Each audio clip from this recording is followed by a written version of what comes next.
I'm live. Is that true? Yes, it is true. Hello. Okay, another day at a happy game dev land on Godot. We are cool here, I think. We're trying.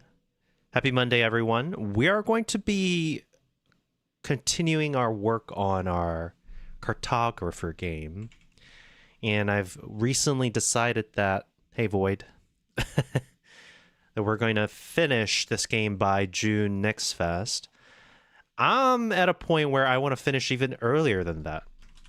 So I've been doing a lot of polish work simultaneously. I'll show you some of that. And also doing some terrain generation right now based on the node I have generated.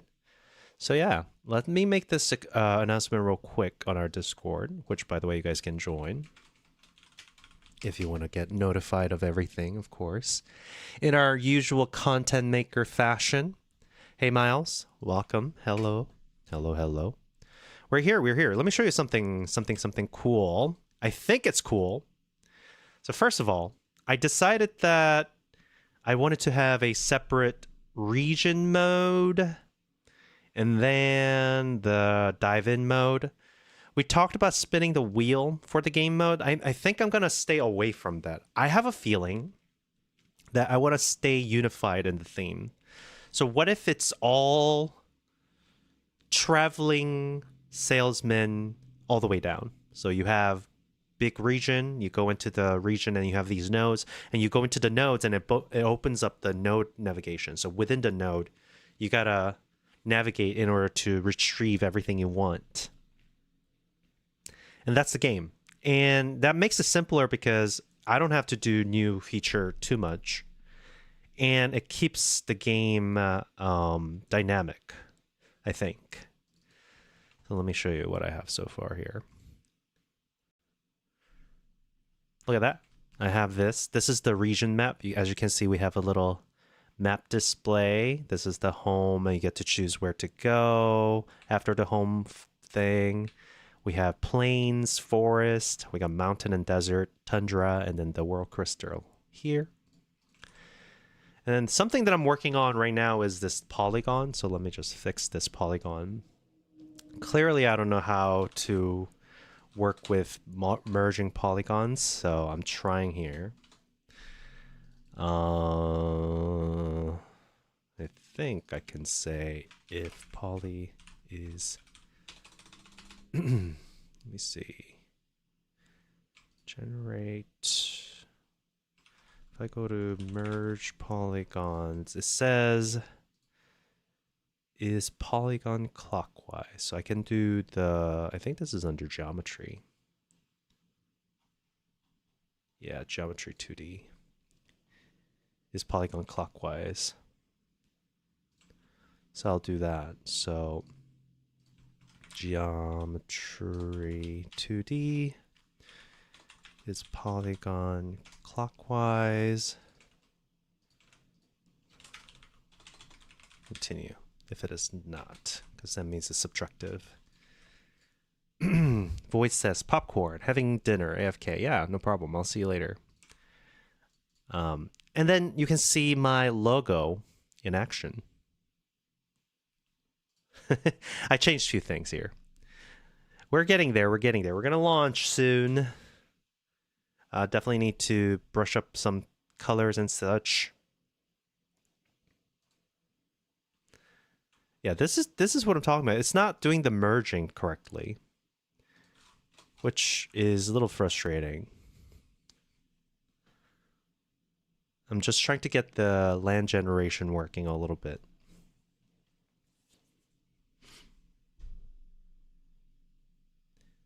I can get it to overlap.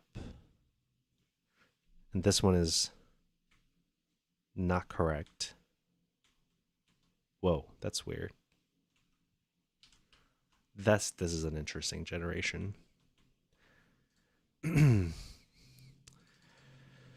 But if I don't do the merging, for example, if I say, oh, you know what, instead of doing merging here, if the result is just pushback of the world here, if I do this,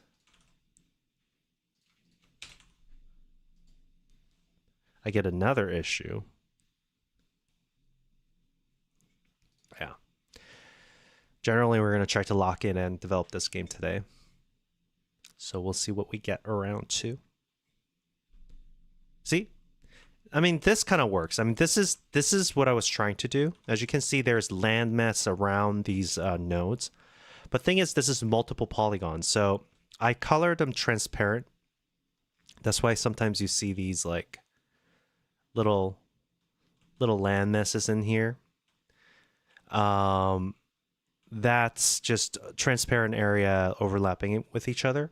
Now, I wonder if I just change this so there's non-alpha, and then I just change the color, it might look right because it's not transparent, but it feels weird.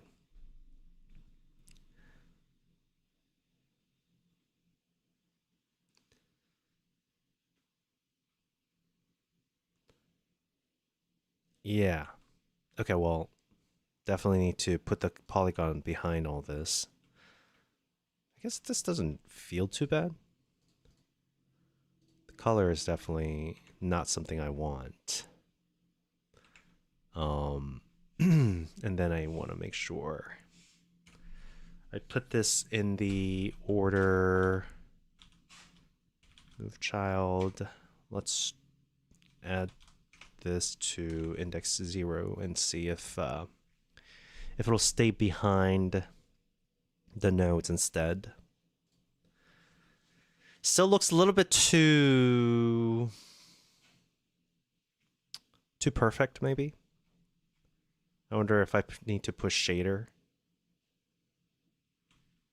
Also, the line that's being drawn is not there. I'm gonna have to adjust some of these things for sure. Sorry, 295 says, hi Ezra, did you play Slay the Spire 2 yet? I wonder how they do sprite distortion animation. Did they do it in Godot somehow, or is it just frame by frame image report? Good question. Let's see. Sprite distortion animation? Which part? I'll have you know I did compile Slay the Spire 2 already. Yeah, I have been doing some analysis on it. I mentioned this last time because I'm making a new how to make a deck builder tutorial, the Uber one, instead of my 5 series. And I think part of the video that I wanted to do was kind of looking into the code of Slay the Spire to be like, hey, this is what they did. I wouldn't do this. I would do this type of thing analysis. Sprite distortion. Oh, it's probably a shader. Like if it is any type of like minute movement, it's typically a shader, which I think you should be able to do it. Let me take a look at the monster. Okay, I'll as soon as it loads. I mean, it takes a while. It takes a while for things to load, but maybe I'll be able to find it in the source code while that is loading. So this is Slay the Spire 2 code. It really is. It literally is. We could, I guess, look for... Forgot the 3-in-1 worms name. What was the name of the monster? We could look for a very specific worm enemy.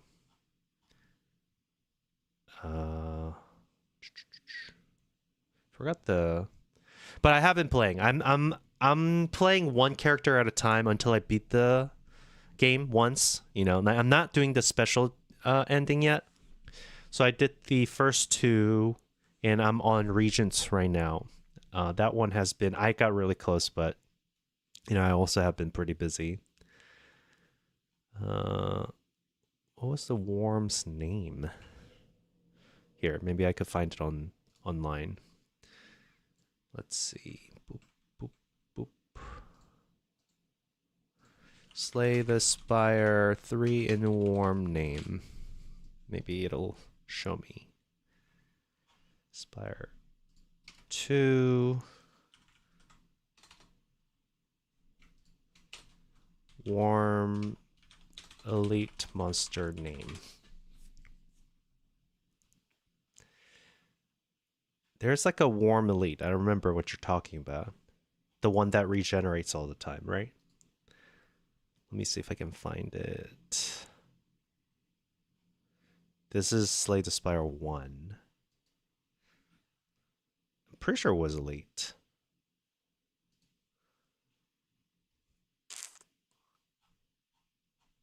Yeah, not this one. This one. Decimillipede. Connick says, oh my god, is that real developer Ezra? This is real developer Ezra. Hello, it's been a while. All right, here it is. Decimillipede has a scene, so might as well open that up. I am almost certain that it is shader. Let's see. I'm pretty. They also made a scene for each enemy, so you can see VFX version of that too. So we have the encounter here. This is the entire encounter. There are segments representing each worm. Let's see what the VFX. These are the rocks. Okay. Segment. Ooh, they have one for each segment. That's kind of funny.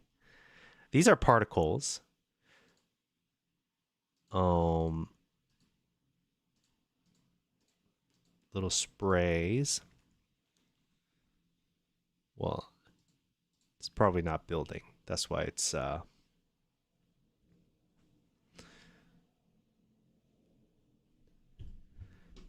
FX node. I mean, these are just segment driver. I do feel like there should be a material somewhere here. Even if it doesn't build. I would think. See? Decimillipede suck shader, which is different shader, I'm guessing. Oh, this was visual shader. I never used visual shader on Godot before, so I actually don't know how this works, but that's whatever. I can't even open that. I wonder where the image is being loaded. This is the suck texture. We got this. You can kind of see.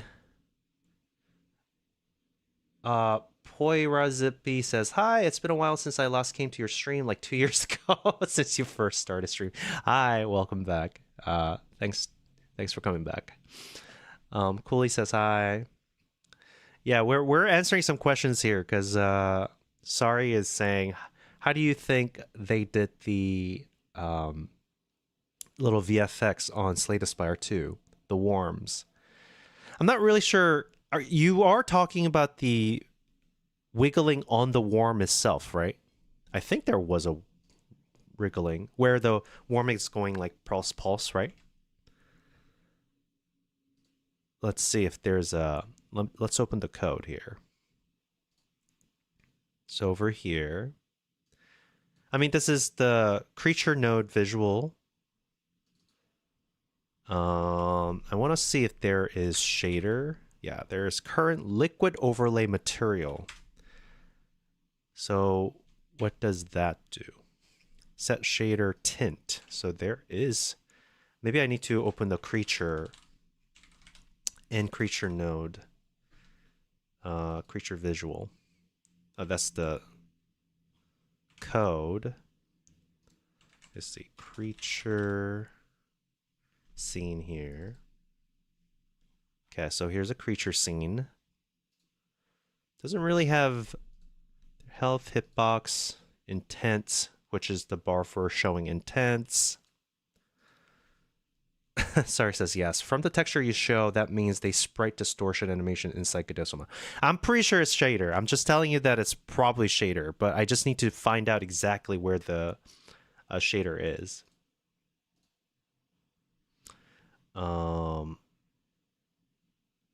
It seems like decimillipede. These are the shaders here. I don't know where the texture is being assigned though, quite yet. This is a segment driver. And let's see.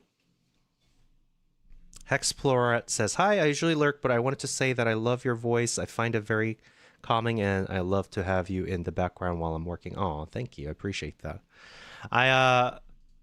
Speaking of voice, I auditioned. I didn't really audition. I just ran across a TikTok video being like, hey, it's okay if you don't have any experience in voice acting, but we're doing some call for voice acting. So I just submitted one for fun.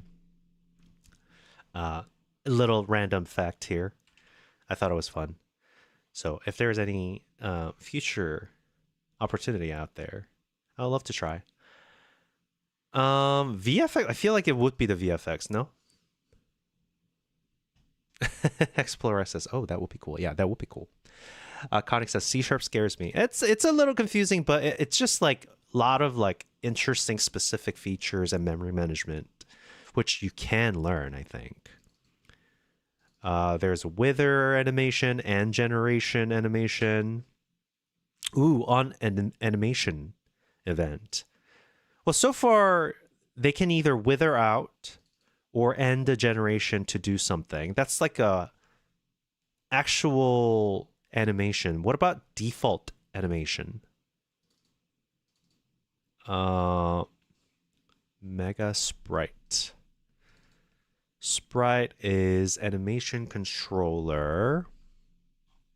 This one is just regular node. I don't really know where the sprite lives here. Mega Sprite. I want to see what Mega Sprite is.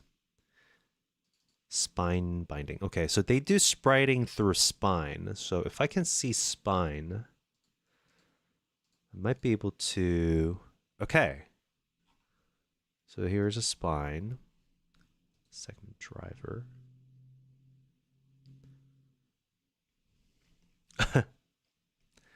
Hexplorer says, crossing fingers for you. Oh, thanks. I mean, it's for fun. It's not for pay, so it's okay. But it sounds fun. Conic says, sorry for my illiteracy. What do you mean by memory management? I thought C# had a garbage collection. It does have garbage collection. I'm talking about... Okay, so I'm talking about like assigning functions and... or giving little like keywords to your variables to have better control over their memory presence. I'm not saying like, I mean, you can still manually do collection, I think, if it's C-like. I might be speaking out of my butt there. That one I'm not 100% sure, but I can't imagine that you can't. Let's see. Okay, well, at least they have this like regular process here.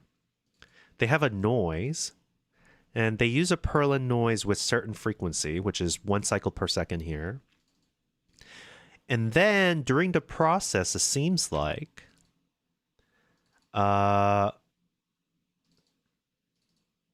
there's a... Well, this is some just movement. It's just moving the node around based on the noise. Oh, there must be a spline. Okay. So if the graphic is splined into each other, if it's a multi-part, if you're wiggling these things around, even without a shader, then it's going to look like it's like moving around, depending on how they're splined each other, I think. Devi says, Void, did you get the first? Yes, he did. He was the first one here, look, with the little number 1 symbol. I really want to know how they're splining these millipedes together. So I want to see if I can find a code where they're constructing the millipedes. Maybe that'll help. So, oh, thanks for the resub, 17 months. Big deal here. Devi, thanks. A forever supporter here. Well, we haven't been forever yet, but you know what I mean. Thanks for the support.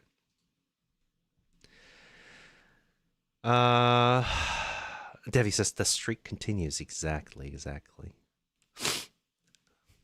Foha says 3 arms. 3 arms. Wait. Void says indeed. Oh, there are 3 arms in that emote. But yeah, we're gonna get around to it. Hold on. We're figuring it out. Okay, so here is Decimillipede with each positions and the boundaries. Let's see how they are constructing the millipede itself, right? So we have no 2D. This is a creature visual.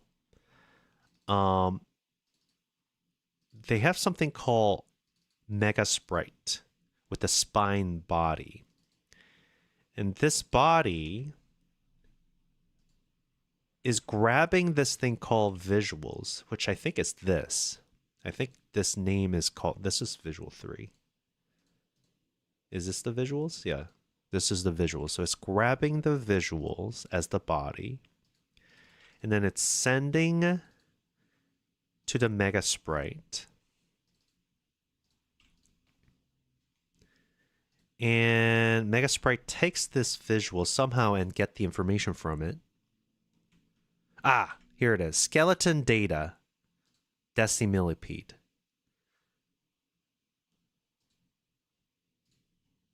That's some interesting stuff going on here. So they construct their sprite with the spline. Zeus says, "What's up, fellow C sharpers? Hello." We can use your help probably. I also don't know how to make how to zoom in on VS Code, so I can't make it bigger for you guys. Connick says, "I forgot to ask what we're doing today. Are we decompiling Slate?" This was a little detour. We're working on our main game, which is my roguelike journey game that I submitted for Game Jam recently. Go to Wild Jam. And I'm turning it into a Steam launchable $5, hopefully $7 game, $5 with sale. I made some changes. So I have this so far. I have it so that it generates the regions. So I want it to be like region selection all the way to the crystal, and then you have different thing. I want the demo to be like right before Act 1 ends. So you can go here, and right before you get to the end of the Act 1 or halfway through the Act 1, I want the demo to stop and be like, hey, support this. This is early access. And then we have the main game mode so far that it's not control mouse wheel, coolly. I tried. I changed as you can see, I changed the kind of the polish of the game a little bit. So there are a few things I need to do. I got into this introduction thing. I definitely need to transition into the region selection with some tutorial. I started getting into the land generation. So I want to do this like boundary generation based on the nodes. So I'm trying to get this to look better. Before now, this is what it looks like. And the game mode, main game mode, I'm thinking like right now it's just you press this once per node, and each node has an award and blah, blah, blah. I thought it would be interesting if the search makes it so that you go into the town. You go into the node, and then there are like different things sprinkled around. Like there's provision here, there's like health here, blah, blah, blah. So then like it's like free travel while you're in this travel mode, and you're trying to collect as much as possible before the day is over type of thing. Because it's like unified feel. You're from all the way to the region selection, to the node travel, to the search game mode. It's all about just walking around the map and mapping things out. So yeah, that's what I'm doing. But right now, temporarily, we're looking at Slate Aspire Decompile because Sorry on YouTube or Twitch was asking, how do they do the little warm wiggle effect for Slate Aspire? Specifically, let's see if I can pull up on YouTube without, I gotta make sure the sound is off. Slay the Spire 2, what was it called? It was Decimillipede. So if you look at the Decimillipede, this is gosh, it won't just show me the Decimillipede, will it?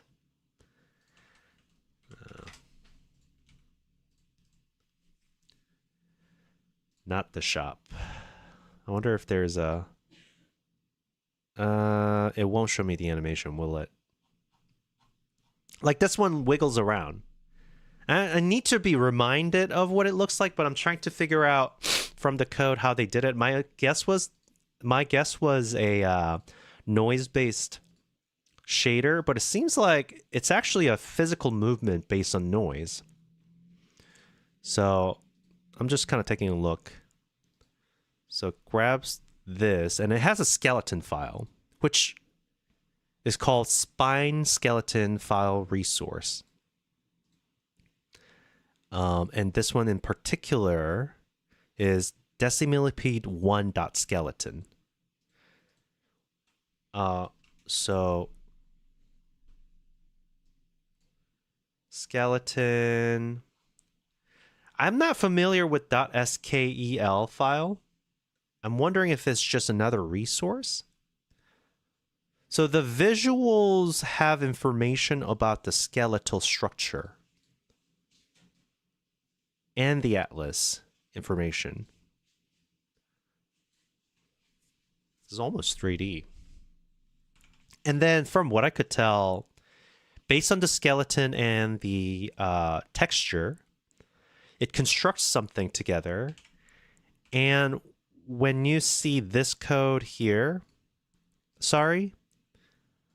on the decimillipede segment driver, you can see that based on the noise, it's moving different segments, I think. Potentially. It's not 100%. That's just one guess here.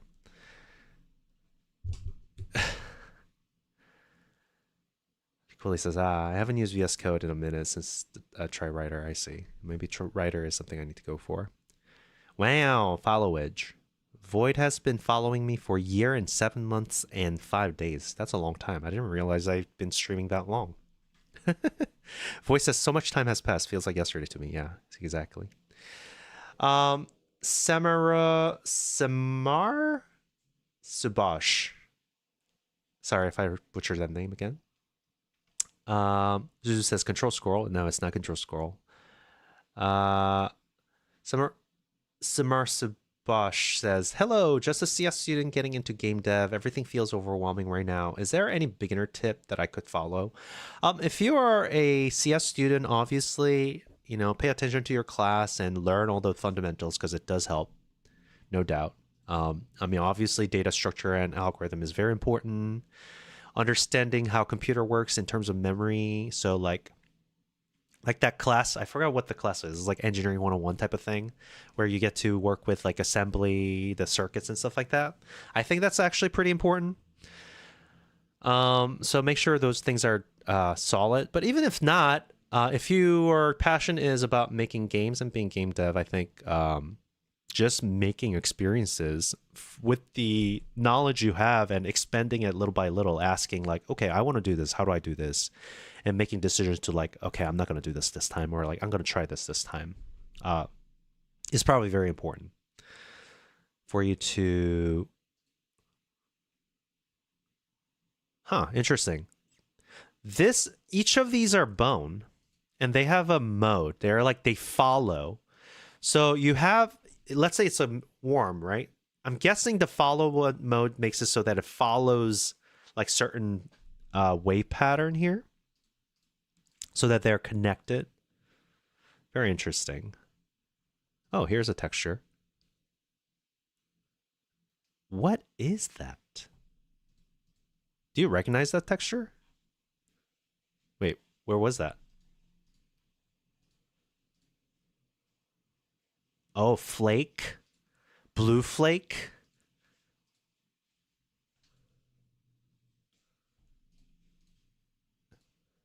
What's a blue flake on the millipedes? Oh. Wait, what? I'm trying to see where it belongs. Is it for when it's getting damaged? Anyways, it's pretty complex. It seems like they're definitely.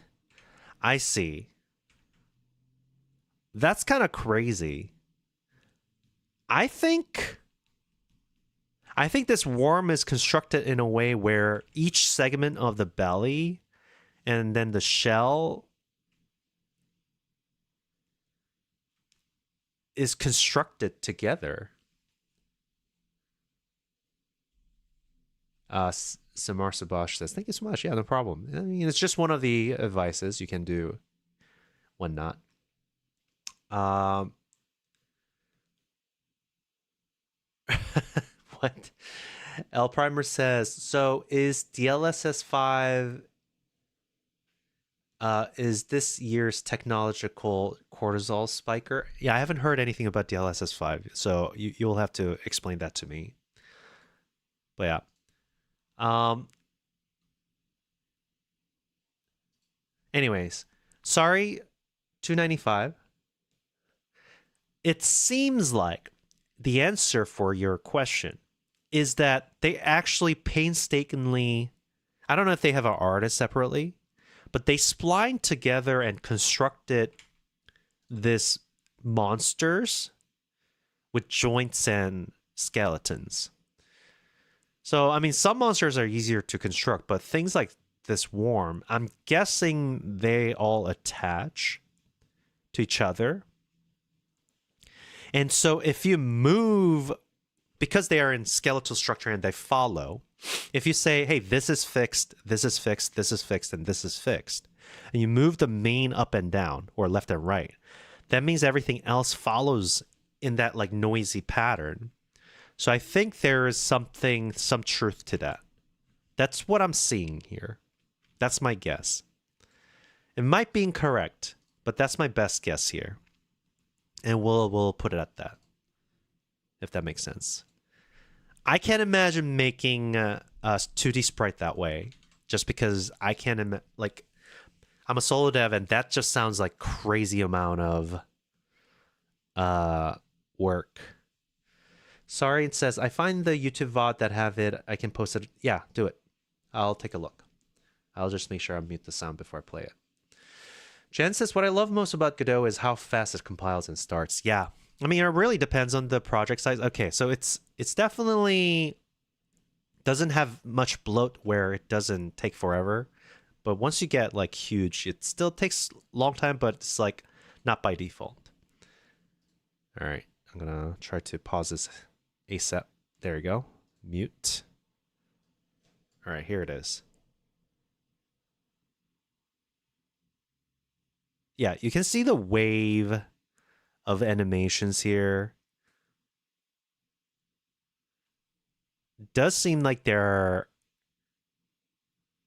So there is this random movement. So there are two parts. There's a random movements, which I was talking about the noise thing.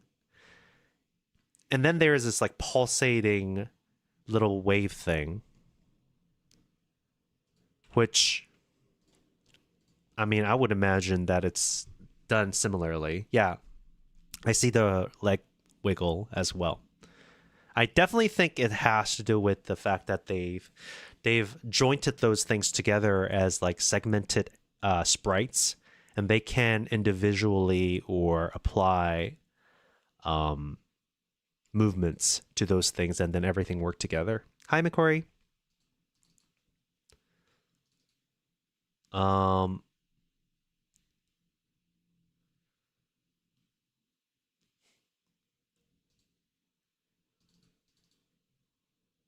Yeah, it's definitely moving based on noise. They have an attack shake with the tween, which is fine because they can move things and then everything else just kind of follows.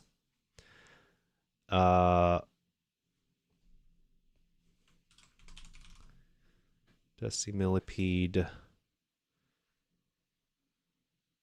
There's a skeleton. Let's say VFX.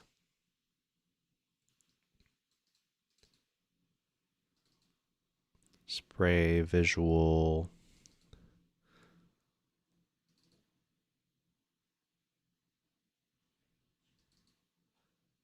These are very specific animations. The default animations is what's a little bit confusing to me, but it doesn't seem too crazy.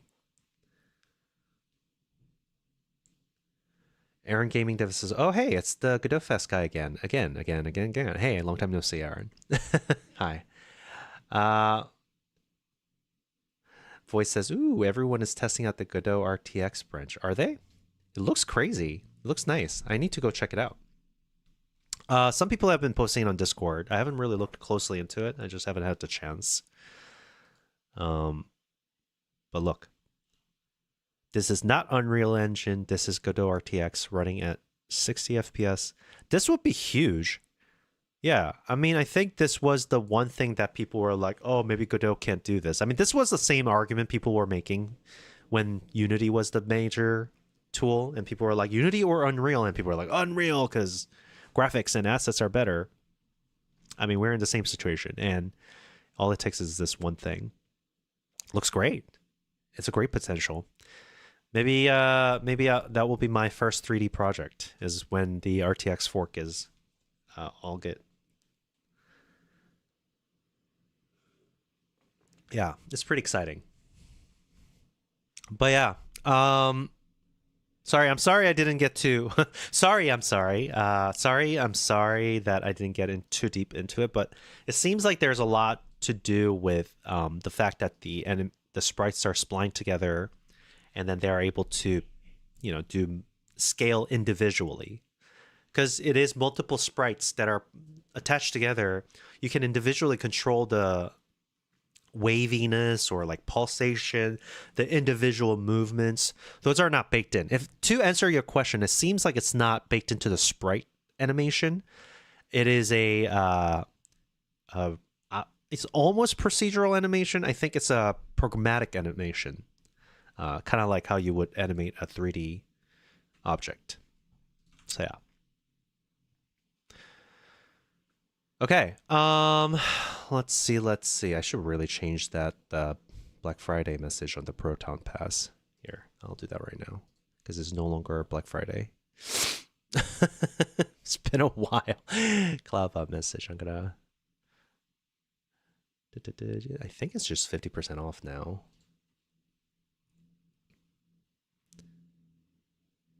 %50 off, yeah. So I'll just do 15% off messaging. Just gotta make sure. Boom. Proton Pass 50% off. There you go. I think that works. Sorry says, no worries. Thank you for looking into it. Yeah, no problem. It's fun. It's fun looking into it. So, okay, I need to get back into this. First of all, I think here, by the way, look at my logo. I know a lot of people are like, Stripe might be a little too much, but I don't know. I kind of like the feeling because it feels a little like retro, like arcadey, but maybe not. And then I have this polygon right here. So it has a little bit of problem, I think. The little problem right now is this little non-smoothness doesn't really feel like outside boundary. I don't know if I can do better here. And this is multiple polygon instead of single polygon. So I need to fix that. And then I want to make it so that these connections are a little my little dotted lines. Just like my region mode here. So I created a region mode here where this is like the region selection thing. Okay. So I'm gonna go from here. I gotta make it so that zoom in on the crystal, zoom out and go over here. And then I guess transition into the game mode somehow. Hacker says howdy. Hi, Hacker. So that's where I will start. Okay, so we have the level node. We generated the level. We created the region. We added the level node here. We are in a region selection. I'm going to control the camera here. Kind of similar to what I was doing earlier. We'll go to the level node logic.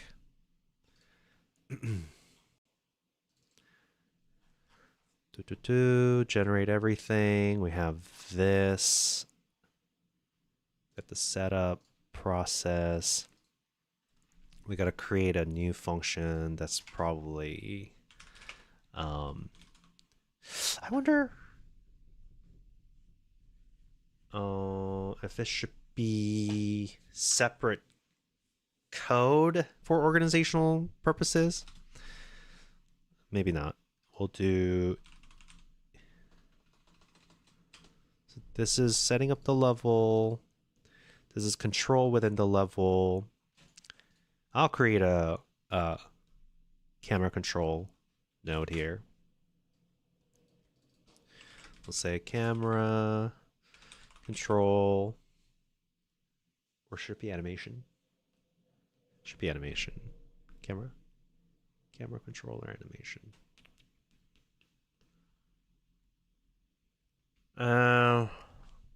I'm thinking about this. I mean, technically, it's based on the state.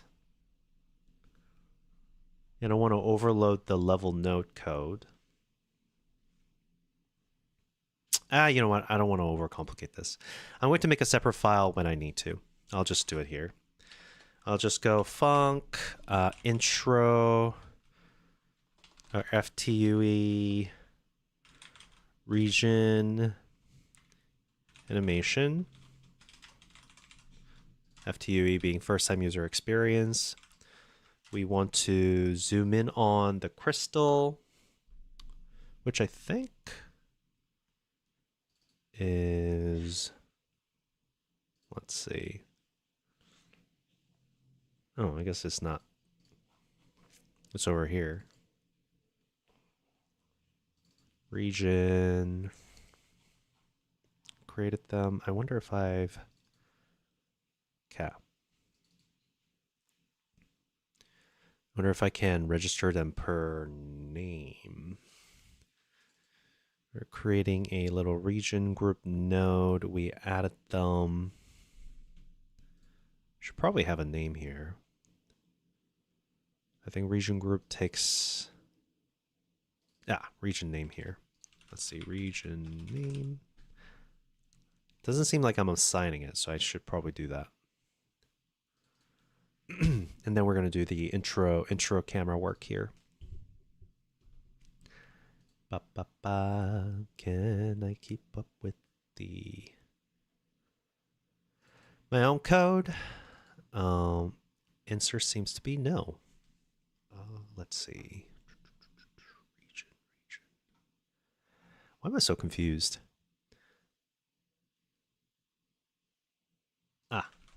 Okay, so we're instantiating it here. We're going to assign its name. We're going to assign its name just like we're assigning its icon, I think. We're already assigning it at some point. Unless it happens at the setup time. Oh, it does happen at the setup time. So it already does happen. Okay, cool. So I think I might even actually have the region group be indexed by no,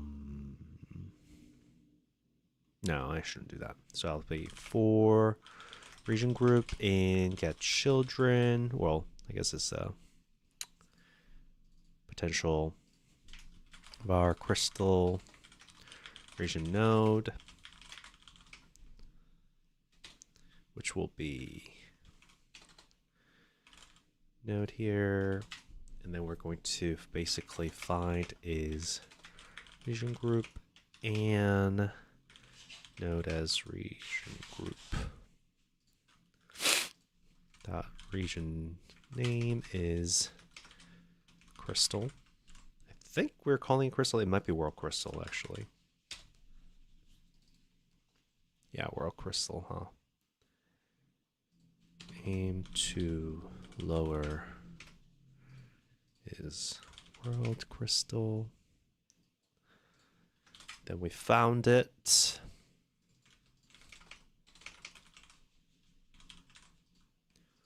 Okay. And this is where we want to go from.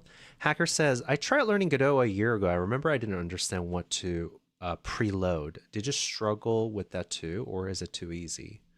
What do you mean by preload? Like, you mean like actual literal resource preload? I know you have an option between load and preload.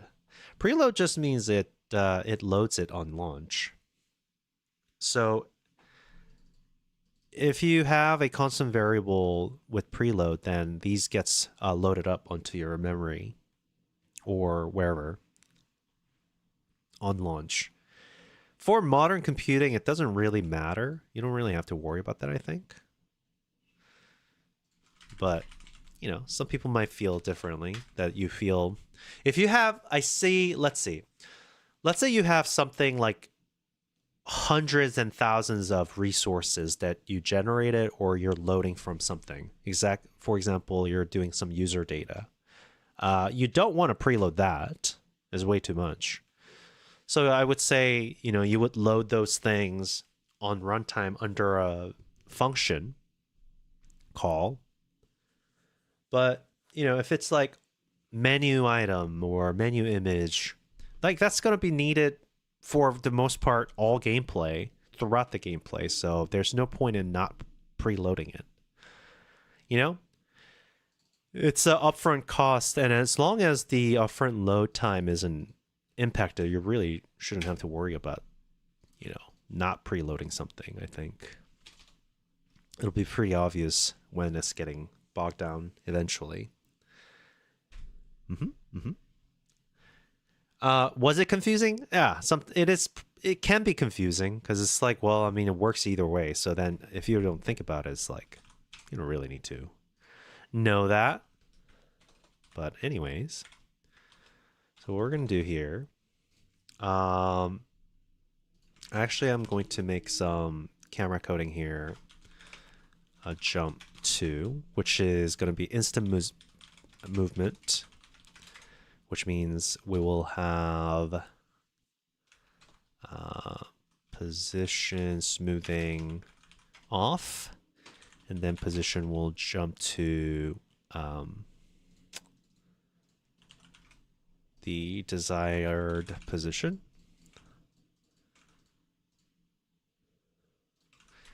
And then obviously after movement is done, reset this. And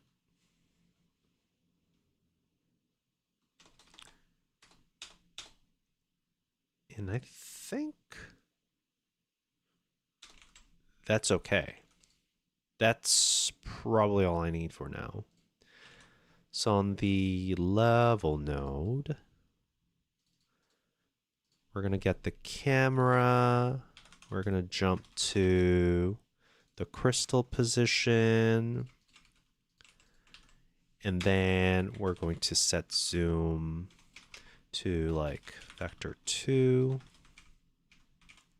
Double the zoom here. And then we're going to zoom out. We're going to tween into zooming out and translating at the same time. So we'll go var tween zoom, or zoom tween. And that's going to be a create tween here. And we're going to set or tween property. We're going to get the camera and set its zoom to the final value of 1 to 1 and have it be zoom out like pretty gradually. So 1 second, give it a 1 second zoom. And while that's happening, we don't really need to have this finish. While that's happening, I want the camera position to move to the home plate. Home region node, which will be basically elif of this.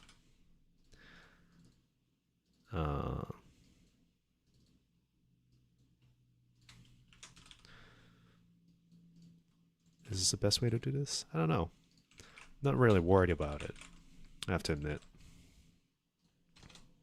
There you go.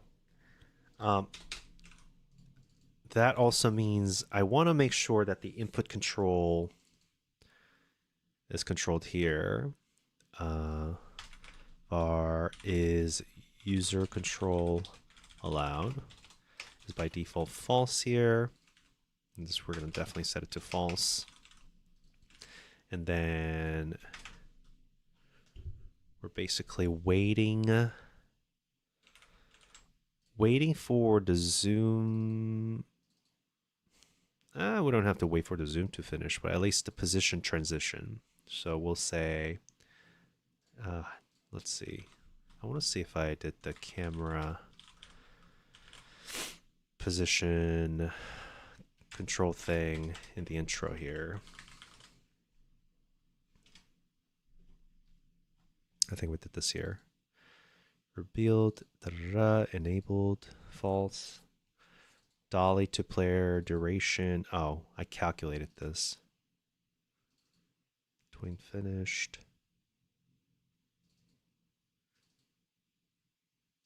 Oh, I manually.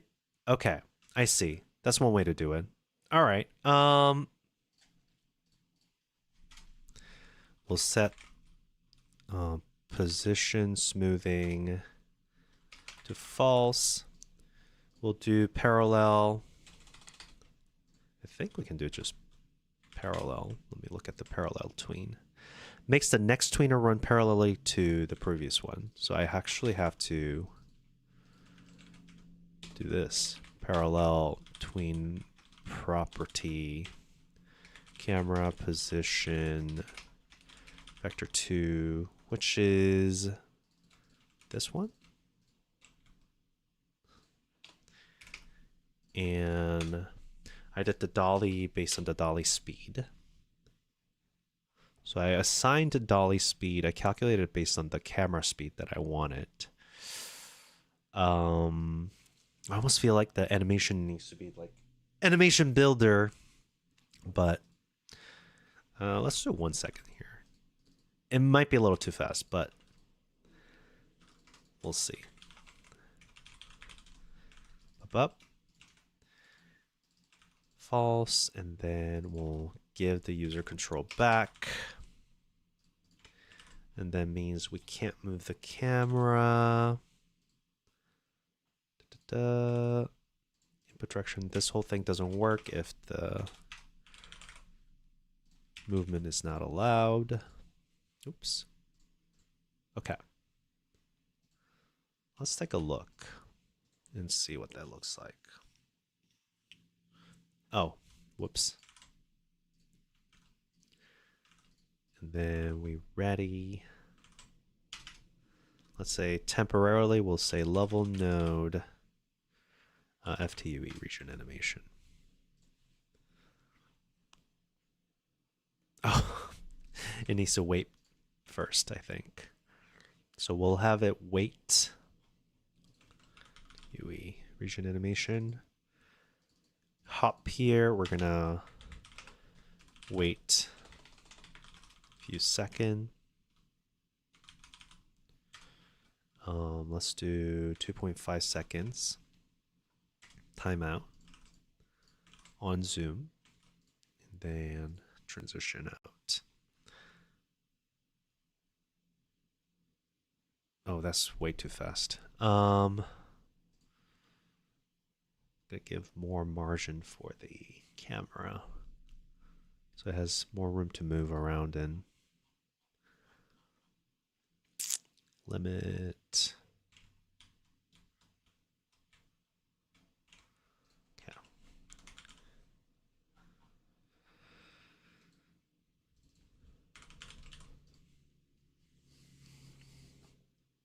So we'll have the zoom take 2 seconds and slide take 5 seconds.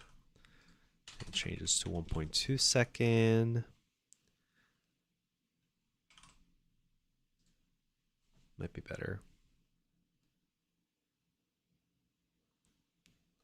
Okay, that feels a little bit more dramatic.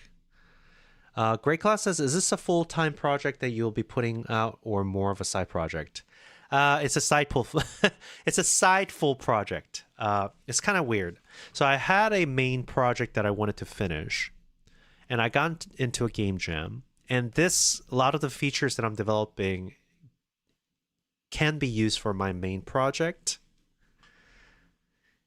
And so I did it, but the gameplay is fun enough that I decided, you know what? Before I publish my main full project, mainline project, I will work on making this game jam submission into a full submission to sell for $5 to $7, so that I get a exercise and practice of what it takes to launch a game, and doing all the marketing, all those exercises on a less committal project. Less committal is weird way to say it. I mean, I still want it to do well, so I'm going to do everything I can to kind of polish everything out. But basically, it's like it intercepted my main project because the gameplay was already tested and played. So it's like, oh, why not finish this? So, I don't know. It's a side project that is also a full project. It's side project all the way down. No, but it's my main project. I do have many main projects, but no, it's a main thing. Like, I'm gonna put my name to it, type of thing. All right, that feels good. All right. So what's the next animation that needs to happen? I obviously kind of want to change the background color here. Maybe. I don't know if I need to. So the first time user experience, we look at the crystal. We zoom in. And honestly, I should probably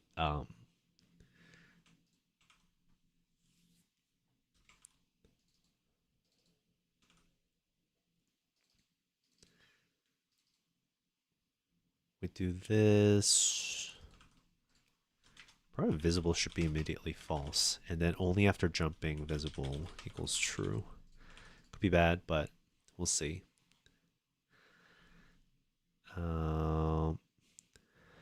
Wait. It's a node. Why can it not be visible? Am I crazy? Wait, what's... Hello? Why is it saying that the visible is not something I can control? Well, level node is no 2D. Is that going to change it? Huh, I guess it does. Great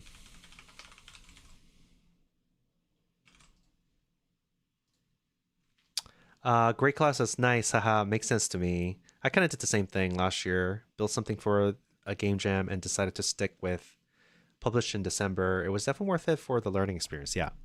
I'm planning on doing that. The current goal is the June Next Fest for this game particularly, but I'm hoping that I finish even earlier.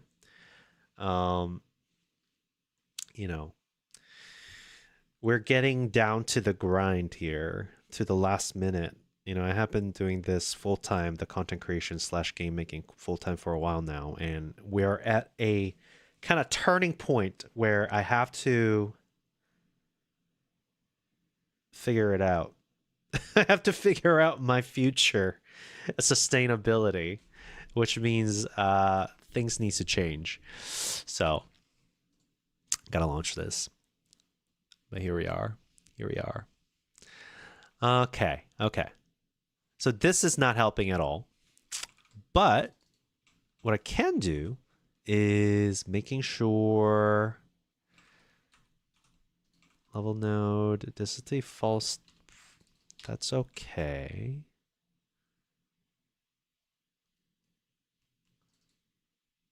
It sets it here. I kind of wanted to do setup fade in first. I think that's what I'm going to do. I'm going to create a fade in thing here. So I think I'm going to take as an export a because I don't want to have to make new canvas layer for every game. So it's going to take an export of screen cover, which I guess is basically a texture rect, any screen effect. I don't know if I should call it a screen effect, screen cover. I'm going to call it screen cover. On the region mode, I'm going to add a canvas layer here. And then add a texture rect, or not texture rect, color rect, which will be full.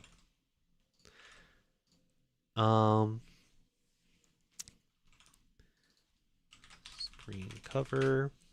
Then this will, I'll put it under UI. This is little janky, but I think we can manage.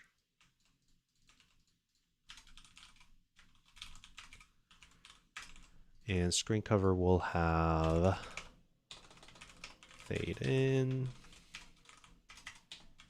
fade out. And then we can have duration. Duration here, pretty easy. And then we can set the colors and all that later.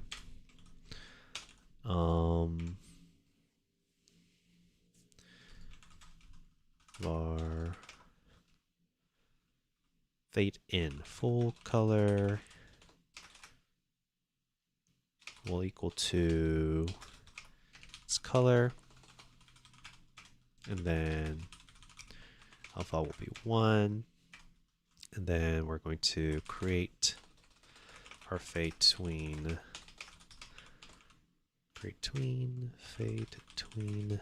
set, or tween property. It's going to be the self color. We'll move to a full color here for duration.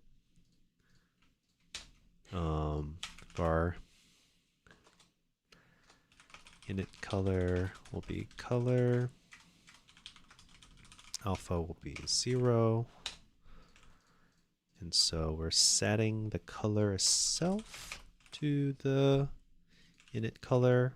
And then we're fading to the full color for the duration. Await fade tween. Finished. And basically same thing for fade out, except init color is the full color.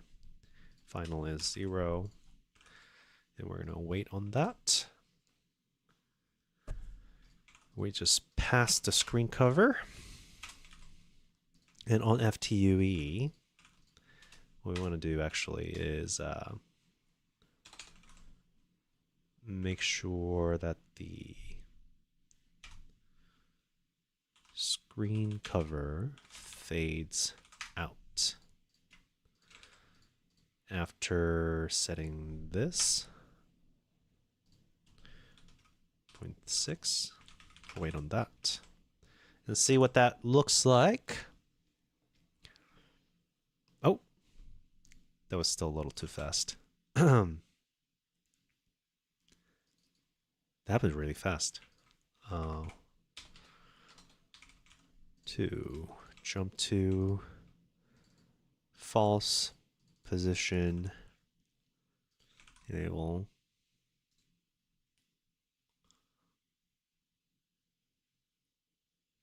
Okay.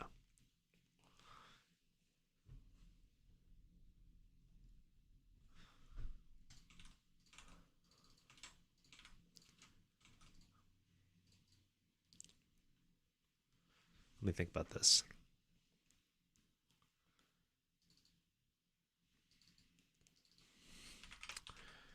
Wait timer.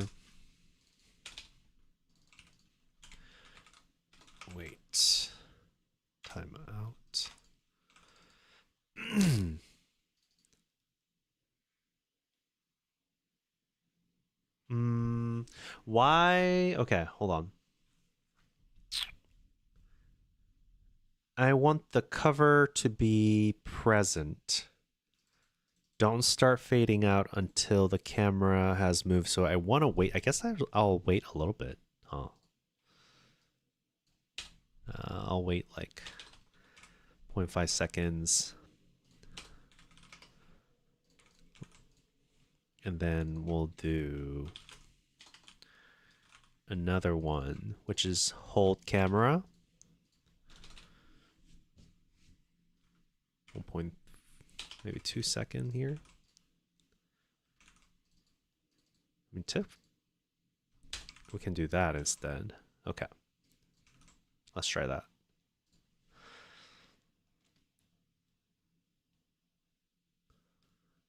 All right, that feels okay. And then a huge arrow pointing here. Like that. So you have to select it. Yeah. Might be a little confusing, but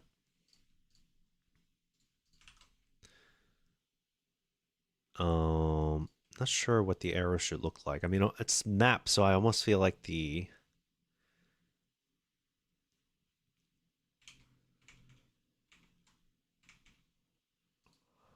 yeah, we'll see. We're going to create a 64 by 64 icon. It's that big.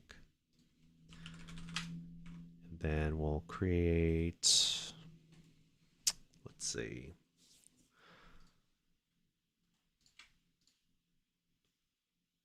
Just a little big.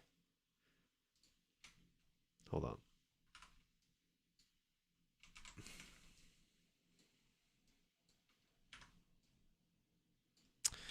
I don't know if this will read okay.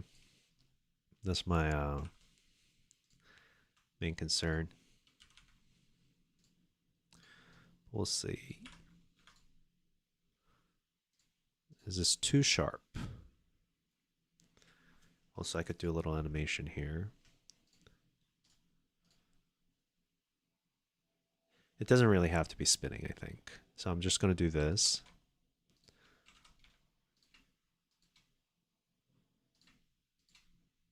Yeah. So this will be our map icon. Da, da, da, da. I mean, it's technically UI.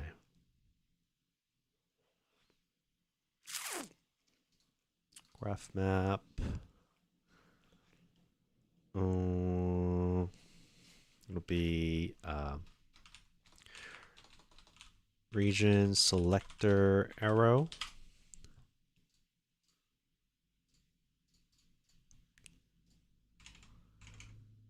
And we'll make that icon real quick. I think I'm going to make that on the region itself. So it just turns it on and off. Instead of moving it around different places. Potentially. Yeah. Selection arrow. Then I'll just choose this real quick. Could be really bad, but we'll find out. All right. I'm going to just adjust this a little bit. All right, cool.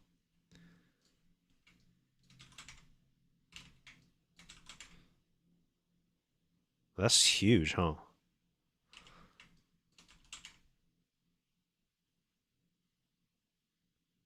That's okay. Good enough. We're going to make the selection arrow keep hovering here.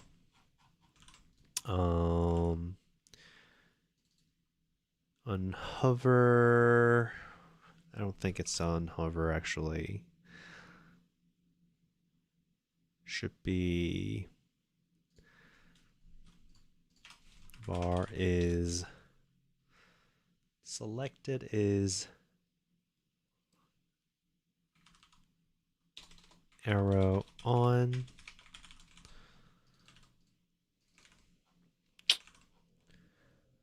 And And then under the process, maybe not under the process. I want to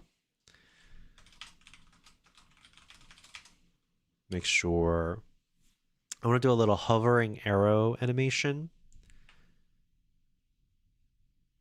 I guess that should be set up only if it's true. So I could be like, oh, arrow on, and then could just make it, ugh, kind of hate that. I got it. So I'm gonna make a script for itself so that it controls itself. It's under map graph, selection arrow. We're gonna say region selection arrow. Last name.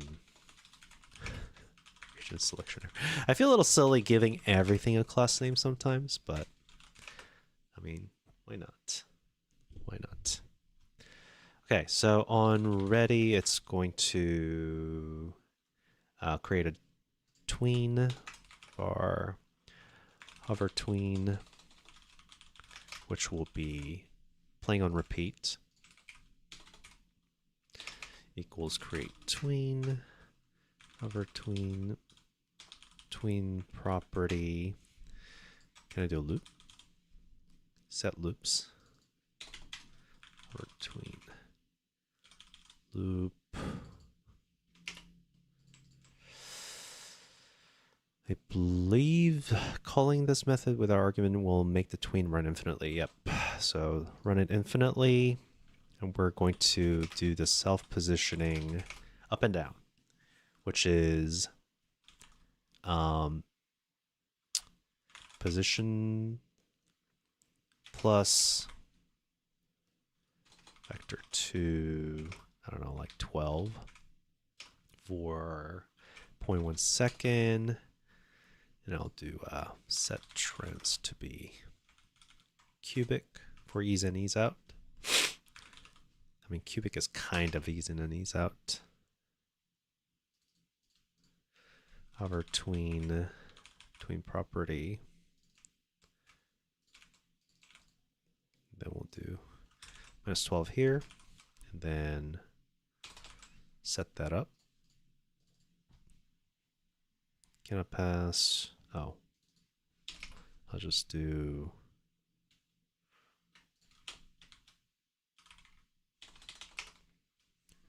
tween. I mean, I like cubic, so I'll do cubic. So it'll run forever.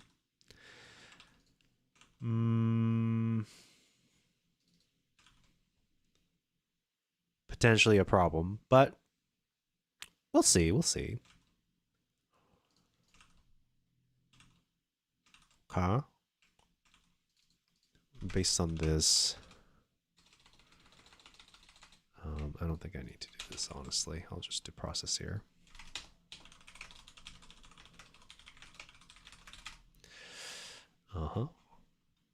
An arrow.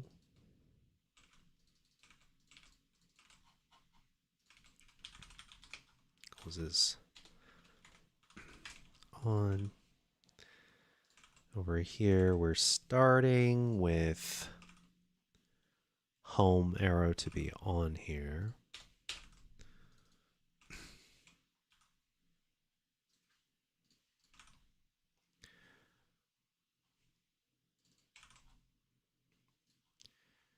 This is the setup, blah, blah, blah.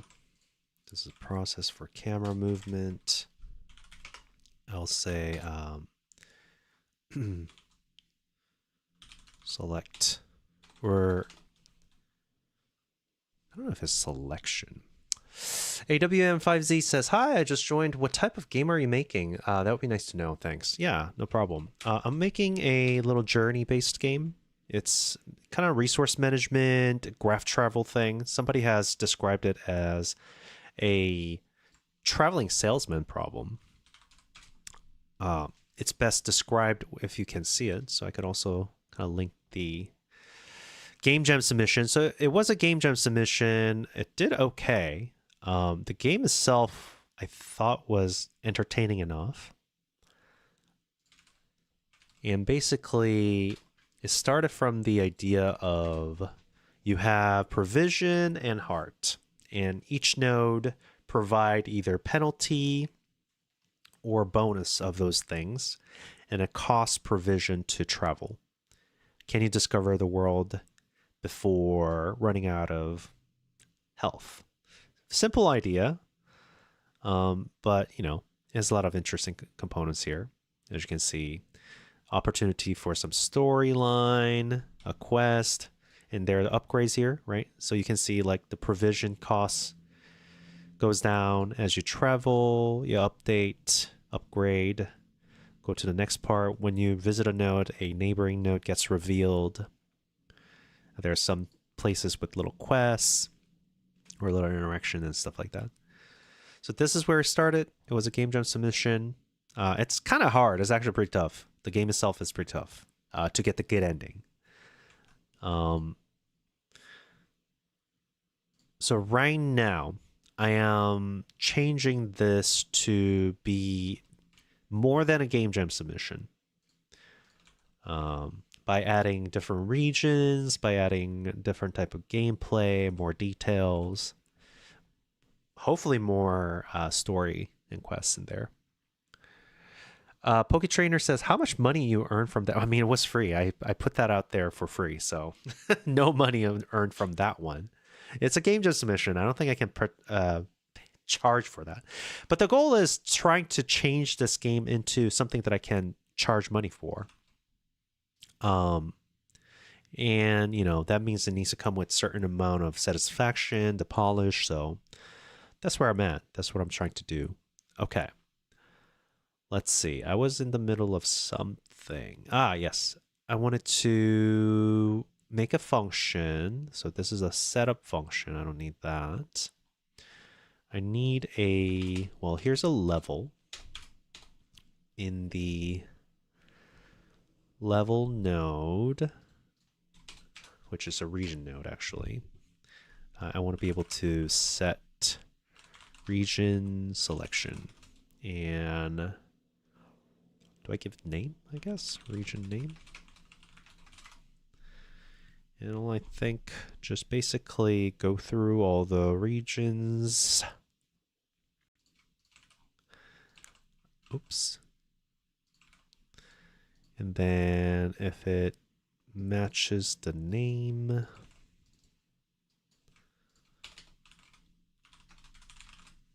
then we found it. And basically, we're going to set that node is arrow on as region group. So true. If it's not, false. Obviously, there's a more efficient way to do this, but it's okay. So we're gonna, in the beginning, before doing this, after setting it up, we're gonna say level node dot set region selection. We're gonna set it to home because that's where we're starting, and do a little animation. AW says, thank you. But can it run Doom? Can it? Oh, can it? Indeed. I don't know.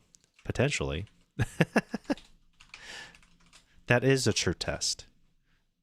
No, it's not Turing complete, so you can't program in it currently. So it can't run Doom. So it failed that test. Poketrainer Hunter says, I'm trying to learn coding and make a game. Is it good for side income? Is it easy to sell games? It's not. Oh, wow. That arrow is aggressive. No, it's not easy. I mean, can you imagine? How easy is it for you to buy a game? When you see a game, how often do you go, ooh, game, I buy? And if not, how much effort did the person put in that made you think, I don't care about the effort. I'm not going to buy it anyways.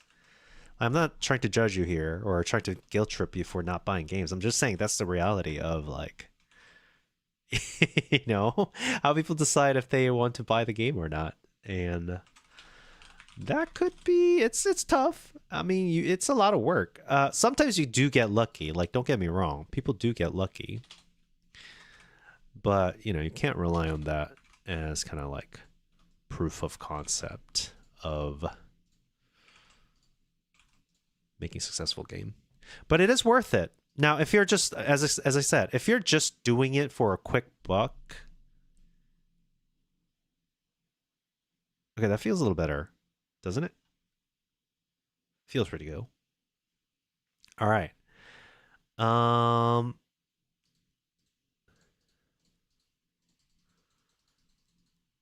don't know if it's obvious. If this happens and you can't click on anything, is it obvious that this is what I need to click on? Maybe. Maybe I need to make this like all grayscaled and locked. Potentially.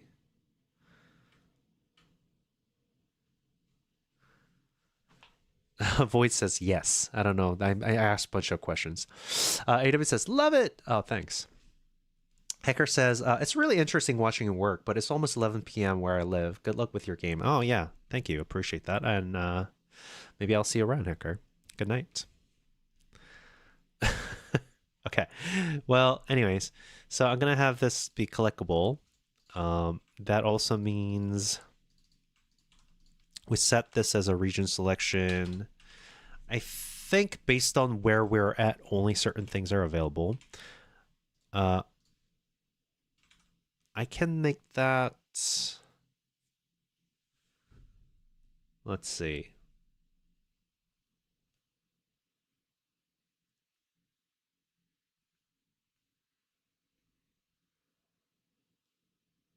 Is it too much? That's my question. All right. This is my question. The question is, over here, I mean, clearly I'm at home. I can be like, oh, make it so that you choose one of these as a first thing you do. Or do I make it so that you do a little home travel first before you get to go either this or that? No, that's the game. That's the game. You don't get to choose your region. You get to choose where to go from here. Okay.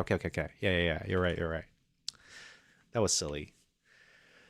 That was silly of me. I think...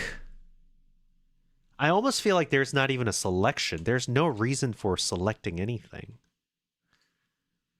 It's just showing overall map and where you stand.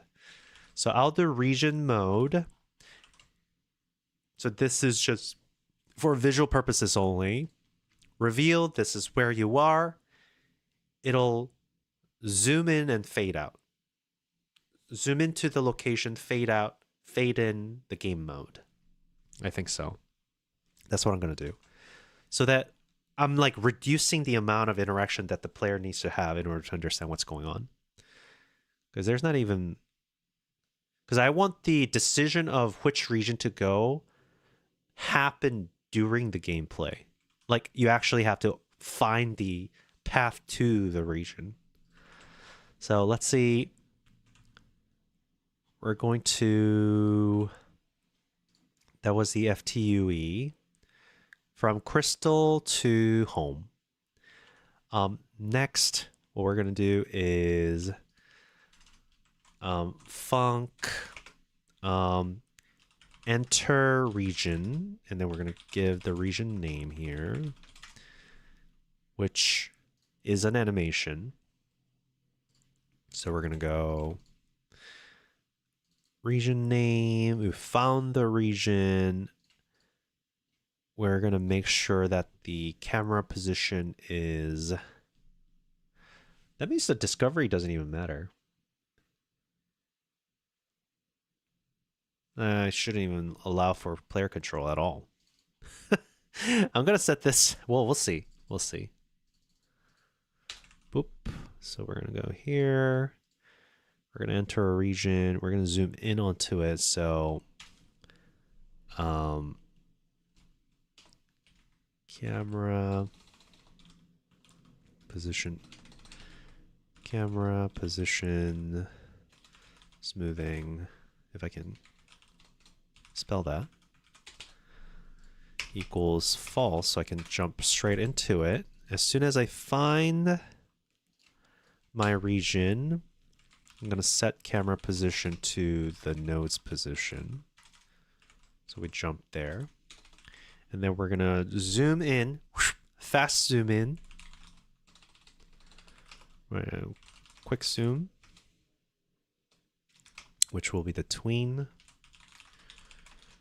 And then that one, tween property, the camera, zoom, vector 2, we're going to go crazy here. And we're going to zoom in like 4 times. I might regret this. And then do this over like 0.6 seconds. And then screen cover fade in, which makes it 0.6 as well. We're going to wait on the fade. Once the fade is done,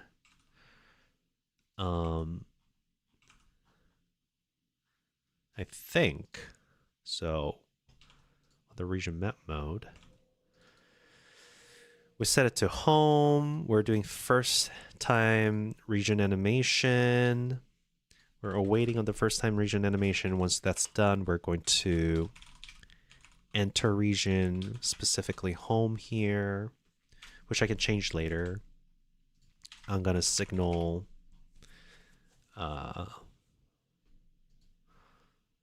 let's see, signal exit, I think, is what we've been calling it. Where is it? Title. Transition, I think. It's called exit scene. Yeah. So we're going to do a little exit scene here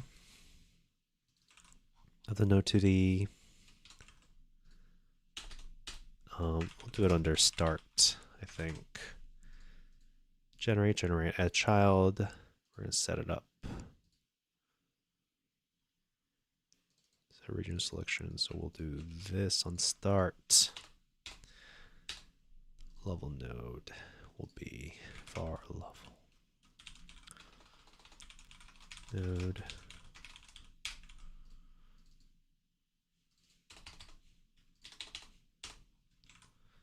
We're going to do start, which happens automatically, and then we're going to exit the scene. Next, or what do you call journey mode scene, which I think is a packed scene. We'll do export var journey scene, which is packed scene. And we're going to populate that.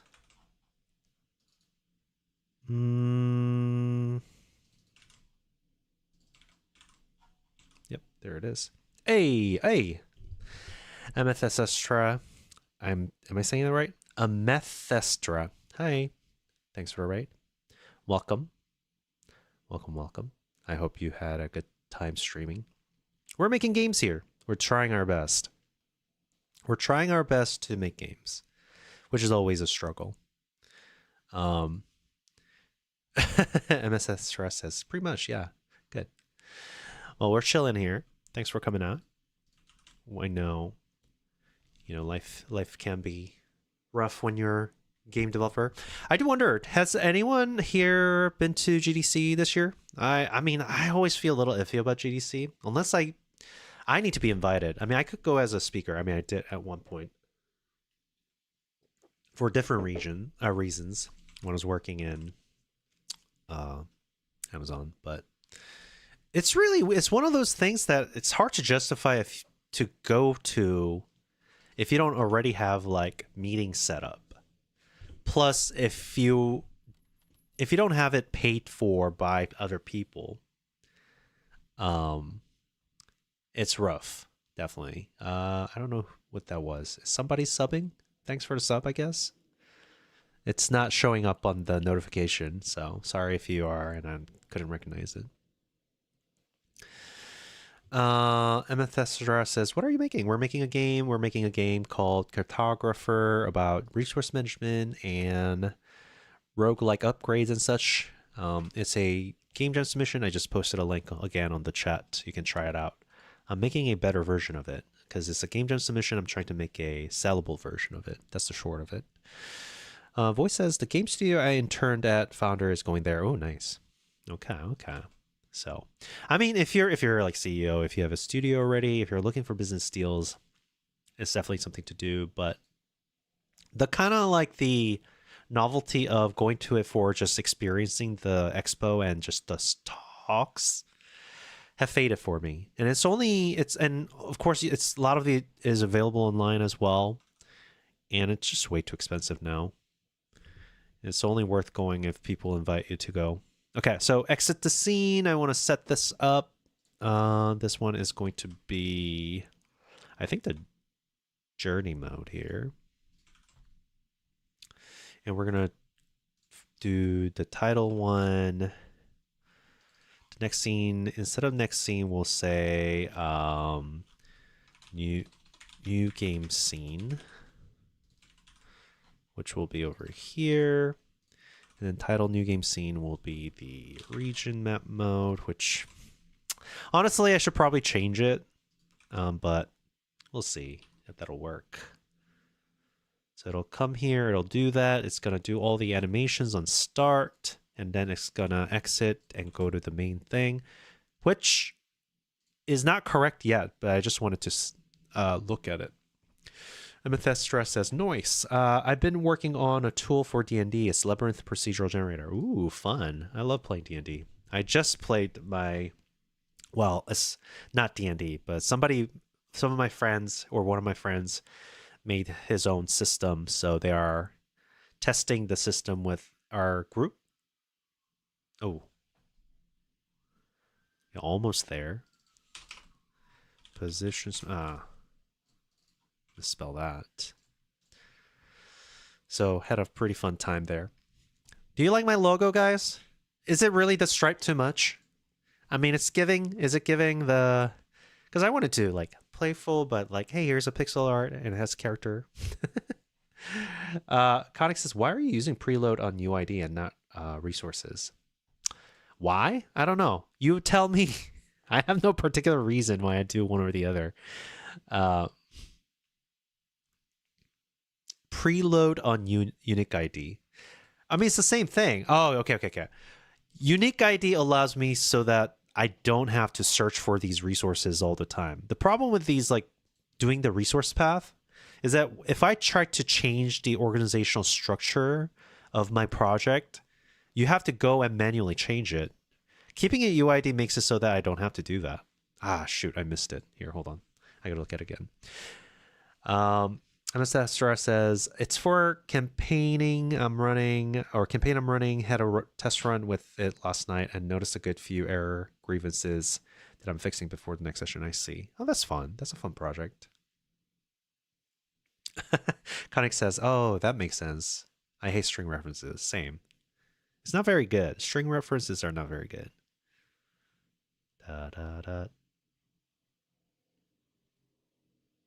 Okay, cool. Something like that. Obviously, doing this double up on doing this like transition animation from crystal to crystal to crystal to home is a little too much. So I'm gonna get rid of this part of the animation. But it feels pretty good. And only thing I need to do now is make sure the exit nodes to the mountain pass and then the plains, whatever, the region that it needs to exit to is out here. Not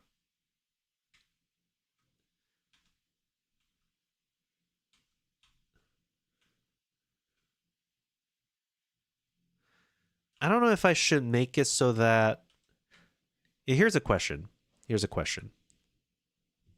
Amethyst, it's really hard to say. I'm sorry. It says, anyway, hope you enjoy your coding. I gotta head out. All right, bye. Thanks for the rain. Voice says, I've come to realization that I'm too cautious with my game dev. From now on, I won't care for order and clean up.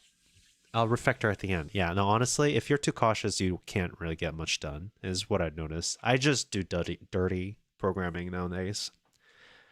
And it doesn't matter if you clean it up. Because no matter how much you clean it up, you will have to refactor anyways. It's funny because it's like, I mean, you got to take your intuition and make sure that the code is like something you can be like, oh, if I have to refactor this, I'm not gonna have such a terrible time. But at the same time, like, you can't prevent it. It's impossible to prevent refactoring. You'll just have to do that. Okay. All right. We got the transition here from big region into the world. It might be cool. Voice says, "Ooh, no refactor then, as long as it's done and playable." I mean, honestly, that's early access. That's early access, I feel. I mean, we just looked at Slate Aspire code. It's good. I mean, honestly, it has good organizational structure. I'm impressed. But at the same time, as someone who's coming out from it, someone who has no context of how they do things, look at it. It's not very obvious. This is STS2 right here. Look, we have some add-ons. We have animations, but then like they're not really.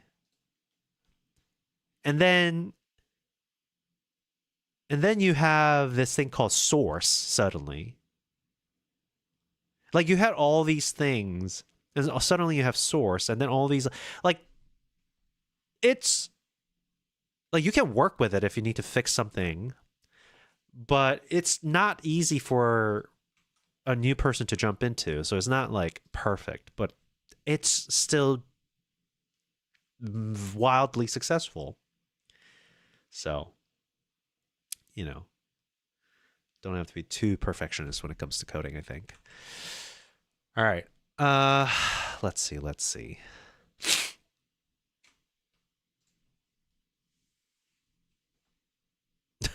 I keep playing the same part over and over again. I just like seeing it. I like to, because this is the first time user experience, right? Like it's like as a first time user, I get to see this visually like this. So I'm just kind of experiencing this as a first time user and seeing what it feels like, see what needs to change. Almost. Okay. I wanted to zoom out from, or into zoom into this person's perspective. And then also do a little float text. Before all these come up, the first thing that needs to happen is the introduction of the name. So it should tell you where we are, the region's name. This one is going to be home. So journey mode here. Instead of regenerating everything now, I need to be able to pass some information. And I think that's going to be global state. Yeah, I think. So was there a problem with game state being global? You're going to need it. Some loads and unload issue. Maybe. Yeah, I think it's okay.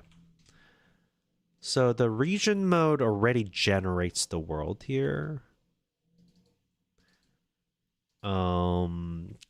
This might be an issue. Potentially.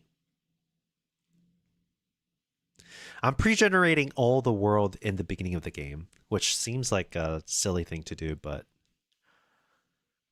this is a level model.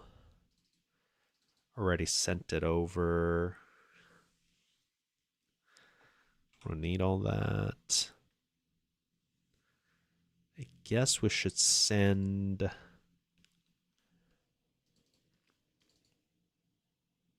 It's a node. Do Do I have to? I mean, it's going to instantiate it as it plugs it in. I think.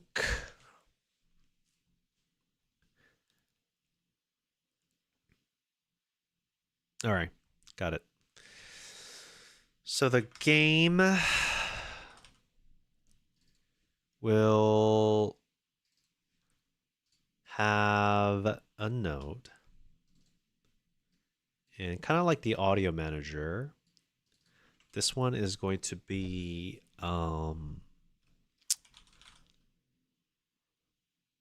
level controller, generation controller,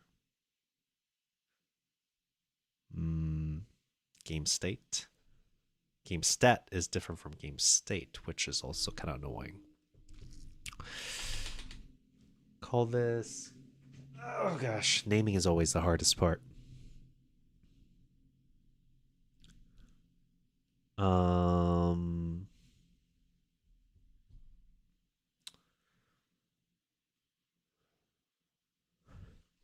I'm gonna say world model so far, world info, manager, and then we're gonna attach a script here. Class name, world info manager. Did it have to be a node? It could have been a ref counted and a static variable, but I decided that this is better to do it this way. We're going to have a level model here. We will pass this. We'll pass the world info manager if the... this is such a error prone. I'm trying to think of ways to make it so that it's not error prone. So I'm already doing a parameter check where when I'm transitioning, I call start if the method start exists, and I connect accessing signal if it exists. Just as well, I could say, hey, does this require a certain information? So I could say, like, if it has the property, I think. Can I do that? Is it method or property, get property list? I mean, this is so much easier if I can do like implementation.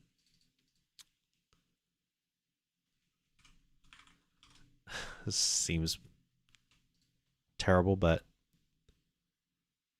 array of dictionary. Is that the only way to check the name of the string?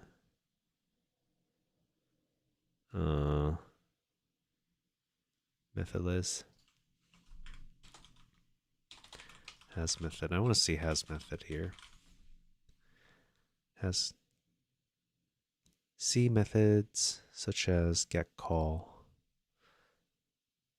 Returns variant value. Doesn't exist. Oh, I see. I can just do a get. Hey, thanks for the sub on YouTube, Fathi. Okay. This is easier. So I can just say get and then be like world info. And then if it is not null, I can say, all right, I'll say world info equals world info manager. Now, error proneness. Error proneness is that if I have this and then it's named something else, like I need to somehow know that the Voice says, dang it, out of data. CIS, have a good one, everyone. Okay, bye, Void. You really should get some unlimited internet at home. All right, bye. Thanks for being here. Yeah, the problem is like a dependent scene, like it's a contract between me as a game level designer and then the scene level developer. I have to somebody has to remember that this is something that is important. That seems a little bit weird, you know? But it's whatever, I think. Var world. I can call it world info. Manager here. And it's going to be signed here. Start. Generate. On this, I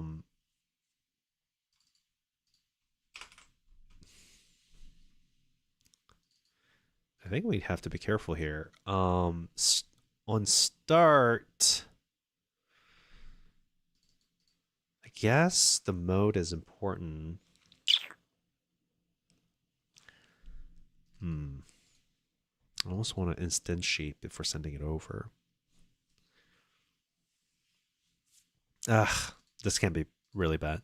But we'll see. Okay, so Ali Barak says, "Hi, how are you? I really have a serious question. Can you help me with it? Potentially, depending on. No promises, though. Let's hear the question first. Let's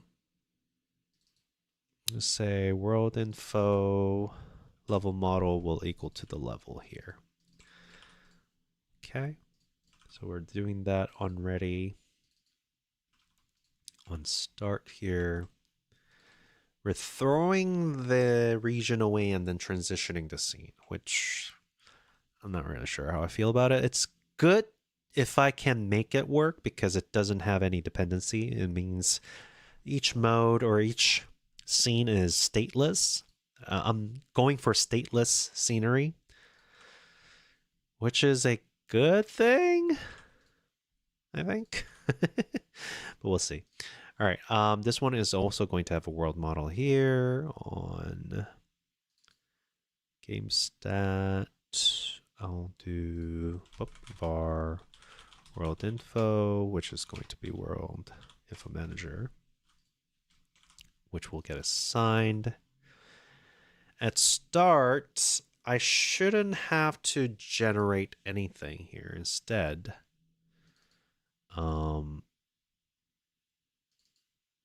I should just use the region itself. I don't know if I like that. Yeah, we'll see. Yeah, I don't think we have to have this. Level generator is not necessary. Level generator. So we're going to have to try and unhook this world generation logic out of this. And then do some things here. Okay, get rid of this real quick so I can see it. Play action is not allowed. It's setting the player information, which should probably get it from the global generate region. This is the bad one. We'll say instead of that, load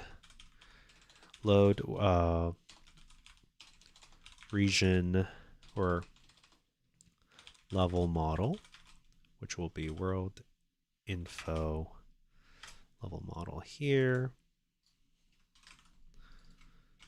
And then it's going to be internal function. So let's see what that looks like.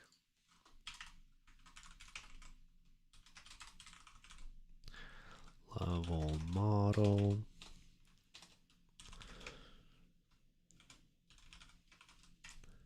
So something needs to happen.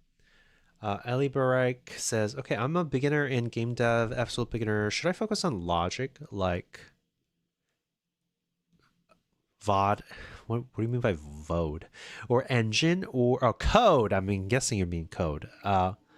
Should I focus on logic like code or engine, or should I focus on creative stuff like pixel art, etc.? And what is your advice in general? If you are planning on being a solo game dev, I do think that you should probably focus on learning code and engine. That's your like first thing, I think, especially if you're a solo dev, if that's your goal. because you need to know them. Like, you can't avoid them. I mean, art is important too, but at least there is a direction of like stylized art. Also, there are a lot of free assets out there that you can use, free or purchasable assets. So those are solution like problems that can be solved even if you don't know it. Finding a programmer to do your game design is a bit more complicated, and I do think that hiring a developer is probably contracting a developer is a little bit more complex than contracting a media creator. I mean, it can be complex too, depending on your level, but I would say focus on code and engine. There are a lot of good resources out there. Obviously, I have my 30-day Godot course that I'm selling on the description link. You know, that's a good start because I cover all the coding stuff. But even if you don't want to buy stuff, there are a lot of free resources out there. Ellie Barek says, my goal is to master game dev, hopefully, but I'll give it my best shot. Yeah, no, I'm sure you'll do it. But I do think that try not to rush too much. It's good to learn the fundamentals, but also have fun doing, like, without actually learning the full thing. Still, like, do surface level things at the same time. For example, if I go, here's the difference, okay? I can be like, I want to make a basic platformer game. It's pretty much the same. You have the sprites, you jump on things and kill it or whatever, right? You move around, there are obstacles. You don't actually really need to understand how to code in order to make that. I mean, you get familiar with like the engine through those lessons. And then, you know, you get to understand certain parts, you get new questions. The whole point is that when you're learning, you want to do things that makes you question new things. Where you go, I don't know how that works, but I'm using it. And later you can be like, okay, well, I want to know how it works so that I can change it. Because like, this is good, but I want it to be a little bit better, or I want it to be very specific to my use cases. And that's where the learning happens. And once again, my course is set up for that, but you know, it's for super beginner. It costs money. That's the only problem. And I understand if that's not something you're interested in. Otherwise, YouTube resources are there. There are Bracky courses out there. iHeartBeast is a good one. Even my favorite thing that I like to tell people, even in my course I say this, the official Godot engine documentation. Boom, right here. And you go, getting started. Look at that. Introduction, a step-by-step, your first 2D game. Now, if you're too bored and you can't read, like you don't like reading too much and you just want to jump into things, right here, your first 2D game, your first 3D game. Those are only thing you need to follow through to get the feel of making something and learning how to read documentations. Very good.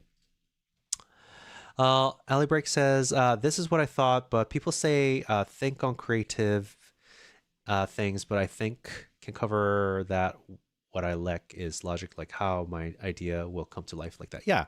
I mean, the truth is that you do need everything eventually, but it's like a step. You can't think about the creative things if you can't see the game programming come to life. You know? I don't know. I do think that people do have different opinions, but that's my opinion. Also, I'm a little biased because I come from programming background. So who knows? Who knows what the right answer is? Not me. Okay, so we have the level model here. We're gonna probably populate some world information as well. I'm gonna say we got the level model. These are the regions that describes the level. I'm gonna simply have current region.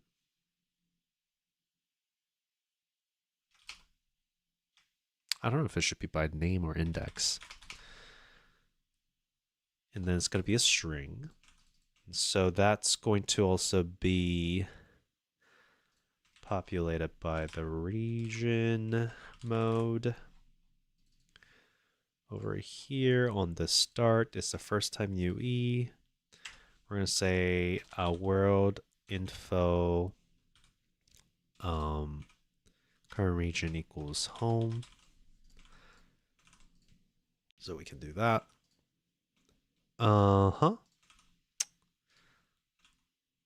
Journey mode. Break says, thank you for the advice. I will work on it. I really appreciate it. Yeah, no problem.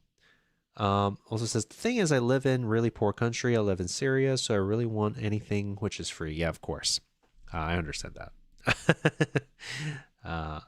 And there are a lot of good resources out there, so no worries.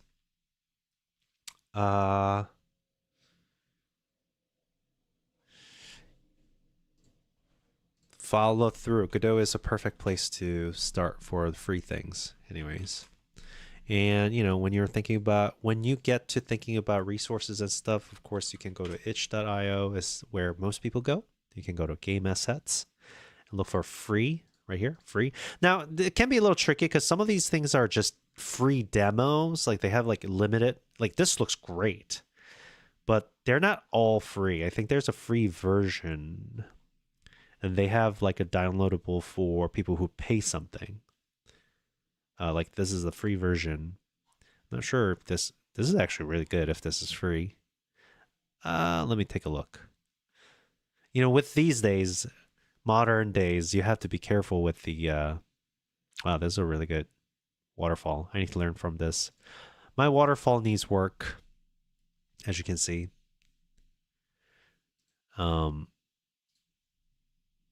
This is my forest story.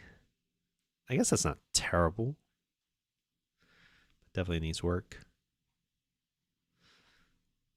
Whatever. Yeah. All right. Okay. So load level model. Yeah. Okay. So level model. Level mode. I'm just going to call this level. So we have level regions. I almost feel like need a function that says get region by name. So I can just do this.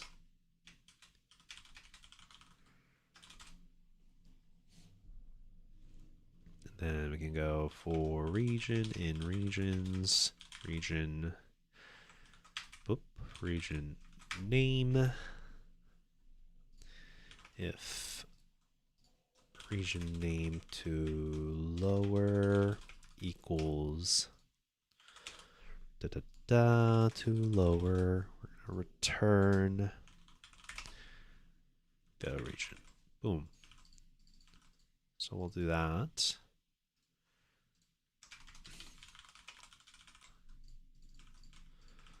And then, so I'll go boop. Get region by name. We'll grab world info current region. So it's going to give us the cluster info. POI cluster. And then we can use that to generate the world. Aliberg says, my everything needs work.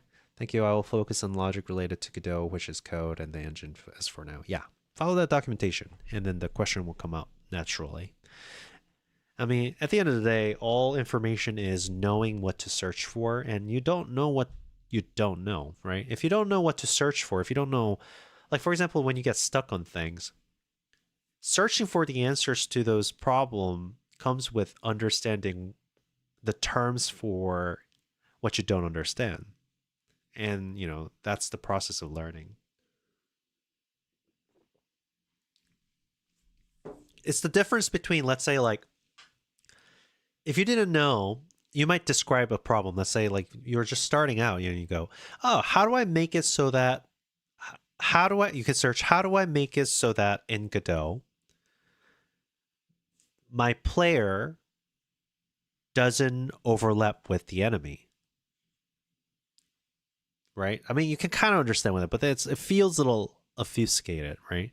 And you try to further scale down. And then, especially with like current search engine using better comprehension of what your intention is, it might be like, oh, you might be looking for collision. And now all of a sudden, whoa, new information. I just learned the word collision and collision detection.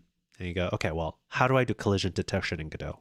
Now you're searching in more generic terms, more specific terms, but like the general information of the specific term. Now, it may be like, it might not tell you exactly how to do it for your use cases, but you're now learning collision detection overall. And you can be like, okay, how do I puzzle this into making it fit for my case? Then now you have two set up. You have your own use case and you have the terms. So you mix and match. Learning, questioning, just like everything else. POI cluster has the resource information and all the POIs and connections available. So I think all I have to do, instead of worrying too much, instead of doing the generate regions, I think I can simply iterate through the cluster information, POIs, for POI and POIs. I do believe this is a POI model.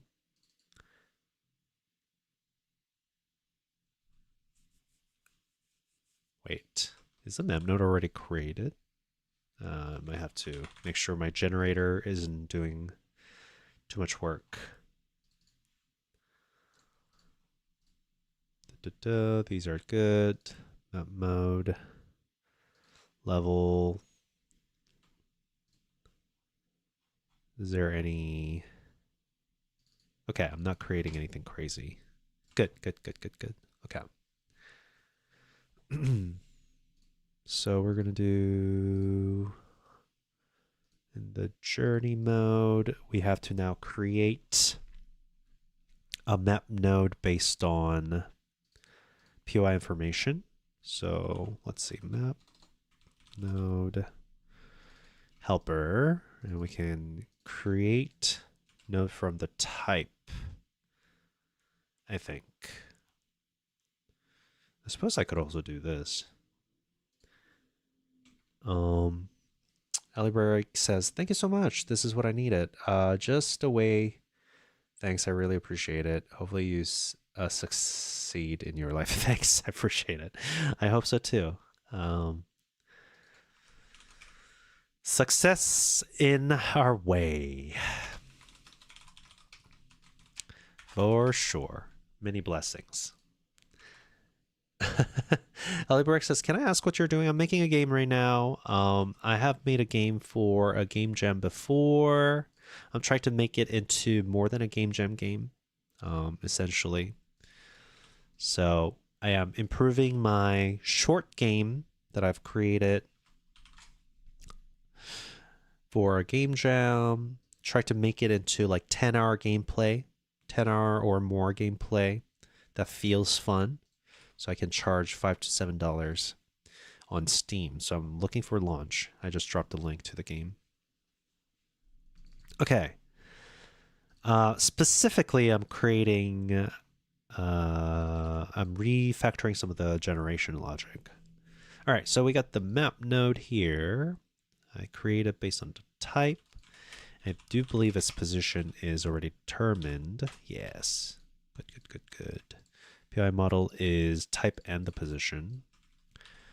So I can do that. And I believe I have to put it into the POI. So.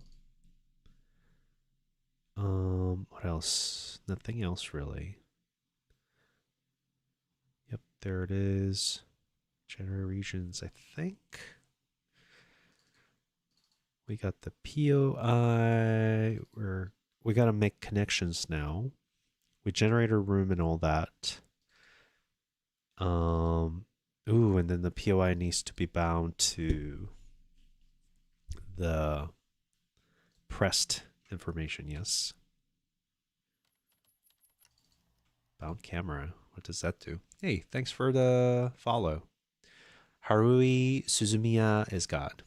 I have no idea what those names are, but hello, welcome. Thanks for the follow. All right. I'm just trying to remember what I did here. I don't know what this means. Bound. Oh, I am limiting the camera to the POIs. Okay, cool. So I think I can do that. I just need to copy and paste. Make sure I copy and paste the right parts so I can get rid of the generation logic from this game, or not game, but this this particular scene to keep it thin. All right, so we just created map nodes. For those POIs that I just created, I need to connect these as well. POI map node, press connect on POI. I'm going to find the map node here. Connections, add to cluster. We don't have to worry about cluster for this particular one, I don't think. We do have a connection helper, which gets instantiated. Here, we're going to instantiate it instead over here. We're going to create a new connection. POI here. I don't know what this all means right now to us. We don't have to worry about the cluster name. Yeah, not gonna worry about that. Ali Barek says, so do you have a good side hustle for game devs who are beginners? So they can focus on game dev, but also make a side living? I don't know. I mean, content making is one thing. It does give pretty good money depending on how you're doing it. I'm not doing very well. I'm just a minor content creator. I could be doing more viral stuff, but the problem with the content creation is that it becomes your main job instead of a side hustle.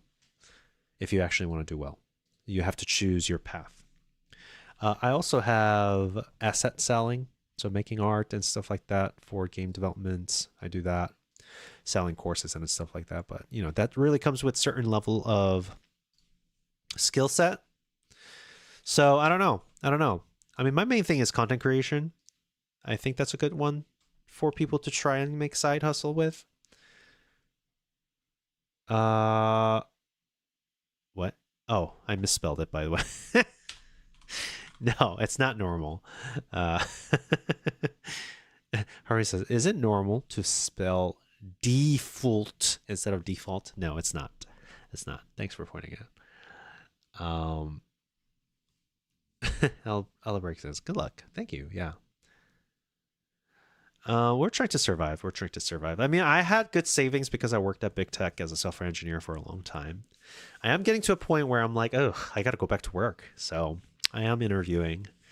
Well, fortunately, that means that my streaming schedule will take a hit, but if that works out. Otherwise, I'm going to have to go out and be a game dev on the street. I'll be a street game dev. Maybe I'll ship by a little minivan and live off of it. All right. I mean, that's actually somebody's life, so. Okay. We're gonna, I don't know if this is important or not, but I'm gonna do that. I'm gonna add all of the POIs into a cluster. I don't think it matters. Clustering is just associating nodes to a cluster. That's fine. All right, now I got to make the connections. For connection in cluster info connections. And I believe this one is, the connections are the model to the connection type. I gotta be careful here. So that means I need a mapping model to map node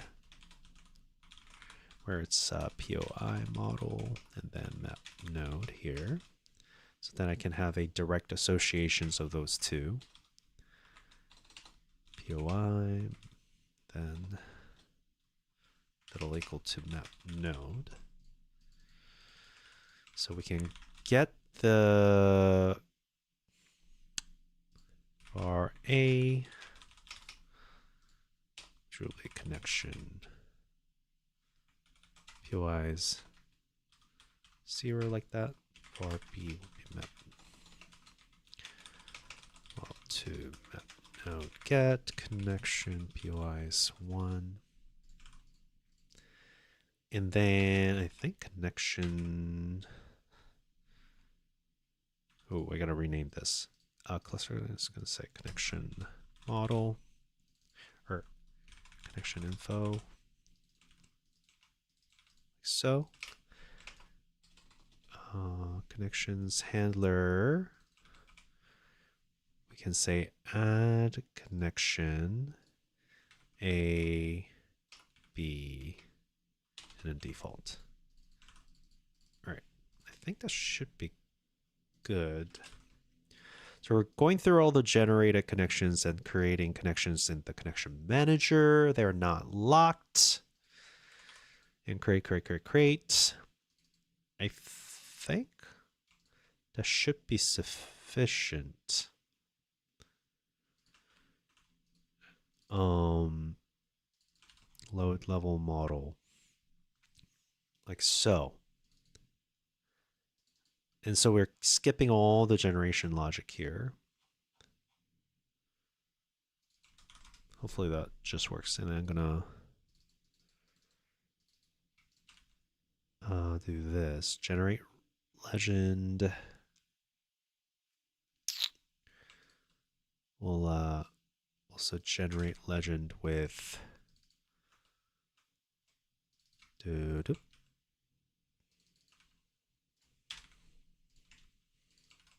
cluster info, region resource dot nodes, I think.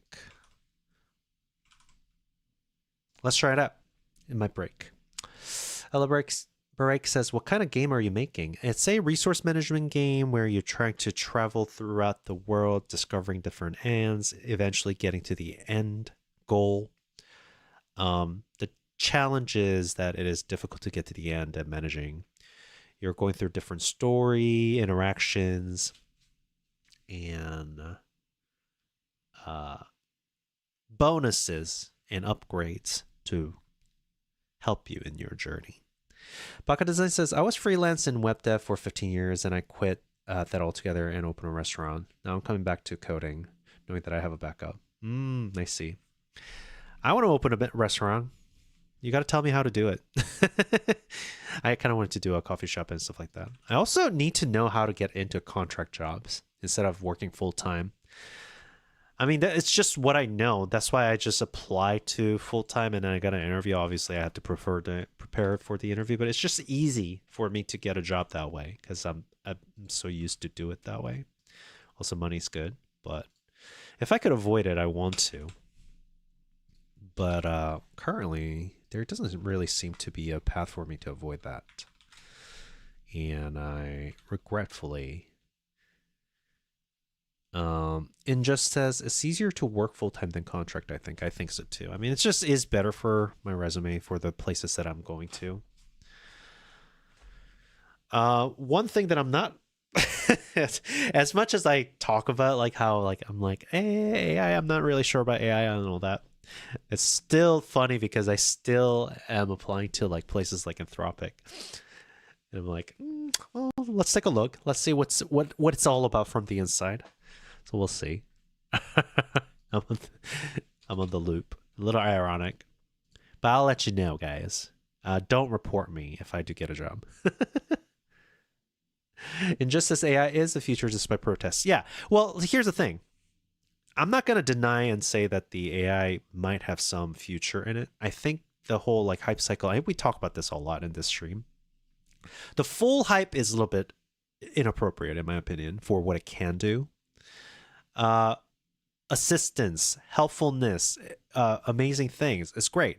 This is what we do.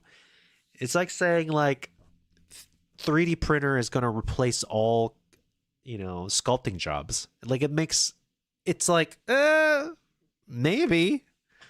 Not, I don't think so. I mean, you can still translate that experience. It just makes it easier and more accessible. Doesn't mean that it's like it doesn't require any expertise. So, Baka says, I had no idea. We opened with some friends, and my associate's mother taught me Vietnamese cuisine. Now we have two Vietnamese restaurants. That was quite a rough learning curve. Oh, I see. Wait, how's your margin though? I know restaurants are notorious for like bad margin. And all my restaurateur friends, I have few friends actually. One of them who's doing really well, started with cafe and then expanded onto making like fine dining and stuff like that. She's still like struggling in terms of like it's like it barely meets the requirement of sustainability, and the only way to make the situation better is by opening another restaurant instead of trying to increase the sale or trying to increase the margin. You have to open up a new restaurant in order for you to increase gain. And I feel like that's like one bet like economy issue away from bankrupting, if that's what it feels like.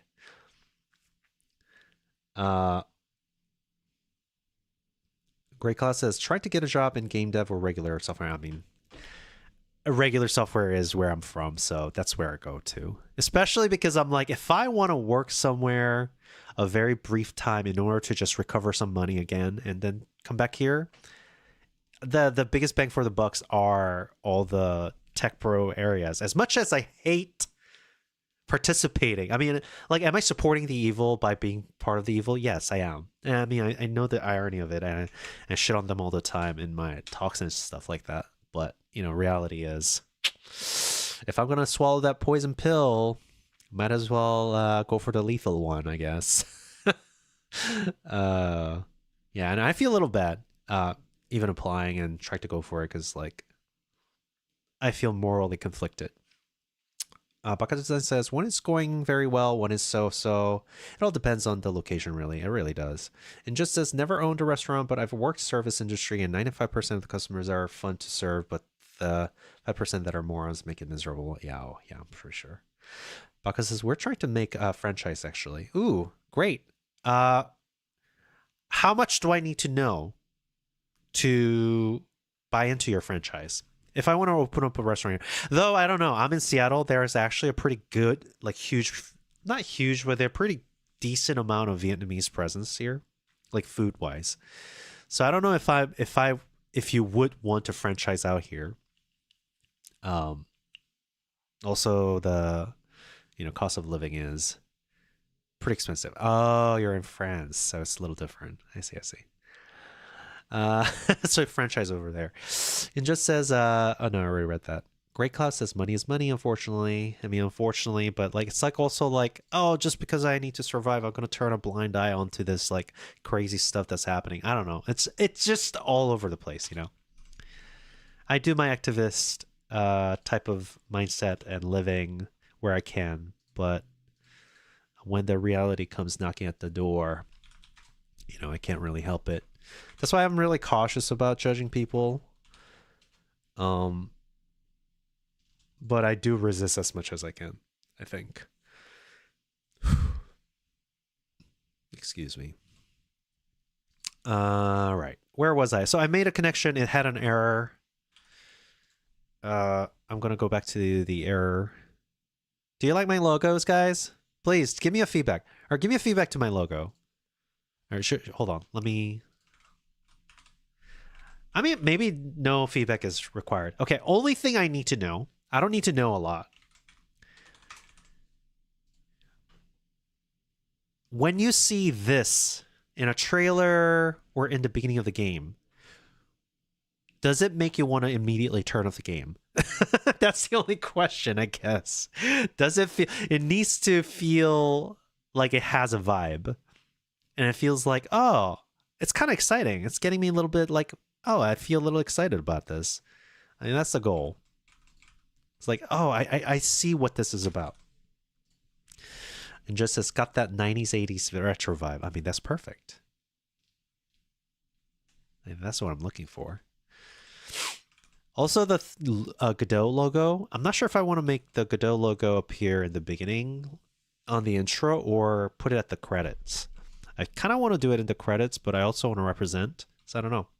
Because I know some people feel iffy about, not some people, it's like some like normie player base sometimes. I call it normie, but I don't mean that in a derogatory way. I mean it in like just description way.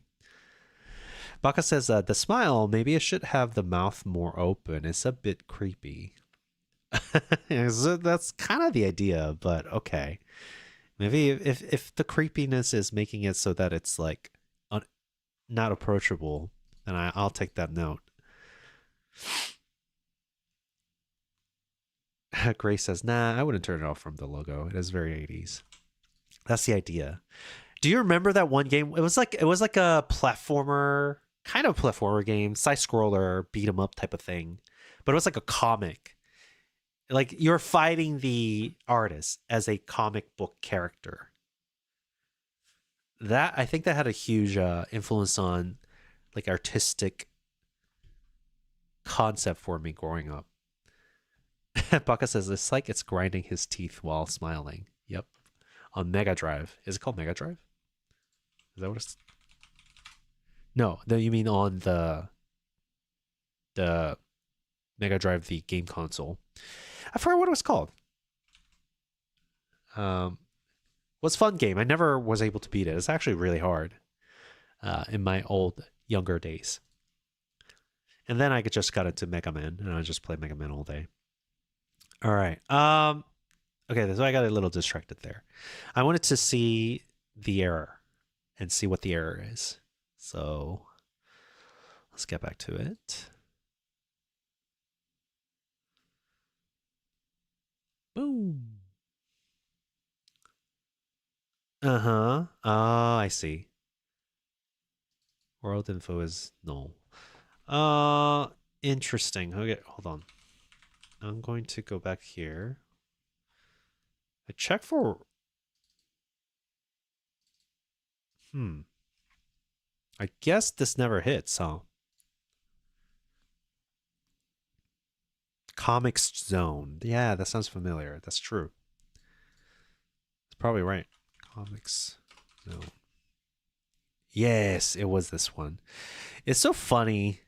This whole like Steven Seagal type character with the hairstyle is the cool character back in the day. It's like clearly aged poorly in terms of like this person in general. Like you wouldn't see this type of character as a main character ever again. When the heavy metal, the boomer shooter was big back in the day. Duke Nukem Vibe, yeah, exactly. I mean, I still like the cute stuff. I mean, Sega was for the teenagers because of this. Sega was like anything like Sony, Sega was like, oh, teenagers, heavy metal, rock 'em, and violence. And then, well, not even violence. It was like supposed to be cool, like Sonic. Still, Sonic is cute, but it felt a little bit edgier. And Nintendo was more like bubbly still, I think. Very different crowd. Okay, so it seems like my get property thing is not working because I was meaning to say, hey, this world info gets assigned. Oh, I know why it's doing that. Wrong order. Oh boy. Okay. This needs to happen before a child. There you go. That should fix it.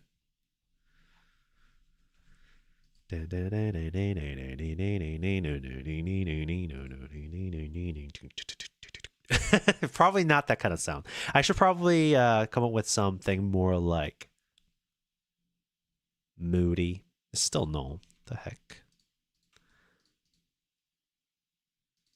I thought.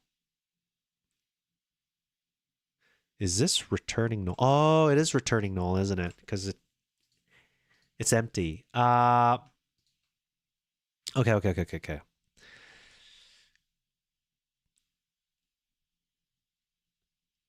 I want to know if the property exists. I want to know if the property exists. Hold on. property.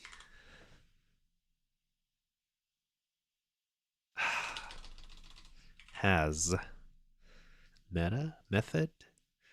I mean, it wouldn't be under method, I don't think. What's a meta? Yeah, it's a metadata method. It doesn't really seem like there's a good way to see if the property exists or not. Seems a little silly. If I just do it anyways, it's gonna be like, hey, this property doesn't exist for this scene. Like, all right. Yeah, like this. It's like, I couldn't find this property. Right. So let's see. Oh, you know what? I have a better idea. I'm gonna do this check. I'm gonna make a set method. So I'll say, hey, does it have a set world info? I'm guessing should exist, I think. We'll see. Poisson Fox says, I think you can check it like a dictionary. Yeah, there's like the list. When we check it like dictionary, like has, I can just go has. Oh, still no. Let's see. Current scene. No. Oh yeah, no. Yes, you're right, Poisson. But the point is that the value is null, so it'll still fail even if the property exists. Property exists in the class, but the value right now is null. That's why I'm trying to populate it, right? So that's the caveat, is that I'm trying to populate. So I might have to just come up with this method for each one that requires it. So it'll be region map mode. This feels a little silly, but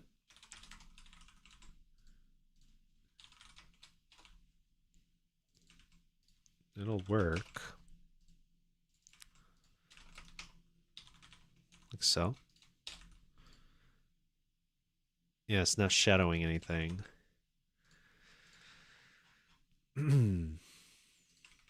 Just for example, like so. All right. I mean, that should work at least.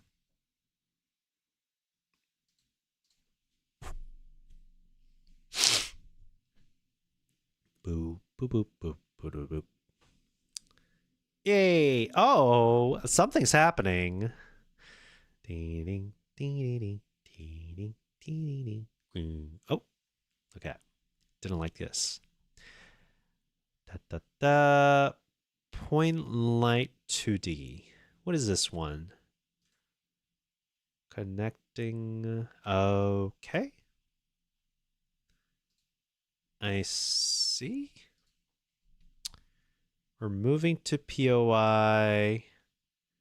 Oh, I never added as a child, huh? Okay. That's what's happening.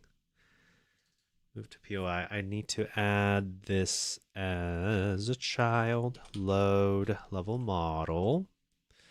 Once I create the POIs, these needs to be added. Add child POI, I think. Yeah, this is what I did. I need to do that. I think I can just add it raw. Do them raw like. So we'll just do that here. Add child map node. Boop. Beep. I mean, I can see, I don't know what kind of music. I'm thinking like Celeste type of music. Something like vibey and nice. Hi, Kyle. Kyle DeLazy says, good evening. Hello. All right. Something's happening. And it looks pretty decent. I definitely still need to work on this like the terrain mapping. But I got something going on here. And then the gameplay is not completely broken. Cool, cool, cool.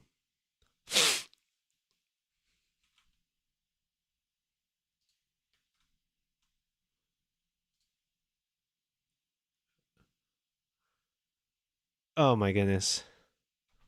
All right. It's starting all the way from the title. I probably need to fix that.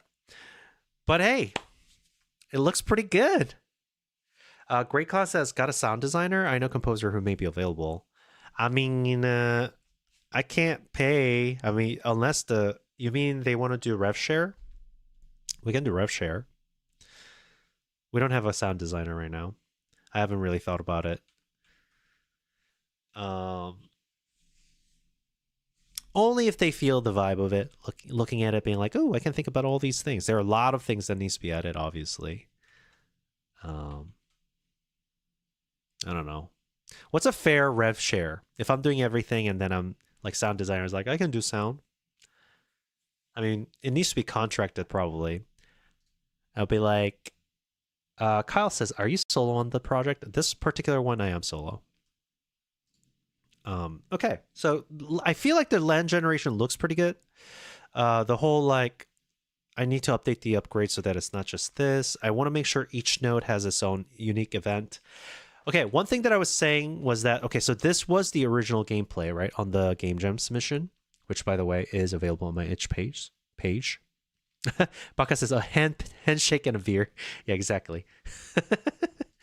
What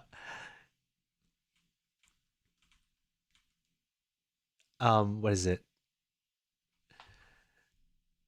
Passan says, looks cool. Thanks. I appreciate it. So far I've been working a lot on like polishing some of the feels of like that transitions and feels of the gameplay, looks and feels and all that. Definitely need a sound. Sound will like bump it up a lot. So this was the game. So on Game Jam submission, basically it's some version of this traveling while using provision and gaining bonuses by arriving at certain places.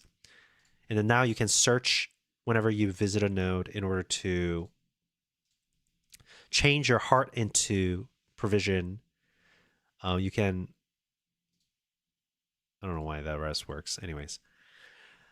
But now what I want to do is, first of all, we did this transition where instead of just going straight into the world navigation, we have this regional navigation, right? So you have this multi-region thing going on: tundra, desert, the mountain, the plains, the forest. We're going first into home, and this is a homeland. And then you want to go to the next region. What I actually wanted to do is going even deeper. So every time you go to a new node, instead of it immediately giving you a bonus, which is simple, I want to click into it. I want to click search, and then it opens it up even more. It's like more detail. Now you have nodes of provisions, the bonuses, the enemies, and stuff like that, so that you're like trying to avoid everything to collect as much as you can while traversing this. So it's going travel, like graph travel all the way down, even the smallest detail. So that's the next part. The next part is I need a node mode, which is when I click search, a new window opens or new mode opens where it's maybe it's less generated like this, but more like a square space. And then each of them, each unique events, like there's like an event for communication, picking up people, maybe there's a shop in there and stuff like that. Nightbet says, I think the extra layer of interactivity is good, especially if there's a cost to be managed for selecting each result. Yeah, I think so.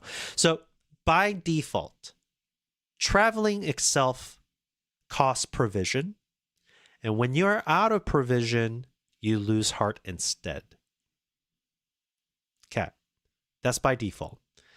In major decision you can do in a node is that you can rest, right? Which recovers your health for the cost of provision. And then you can explore.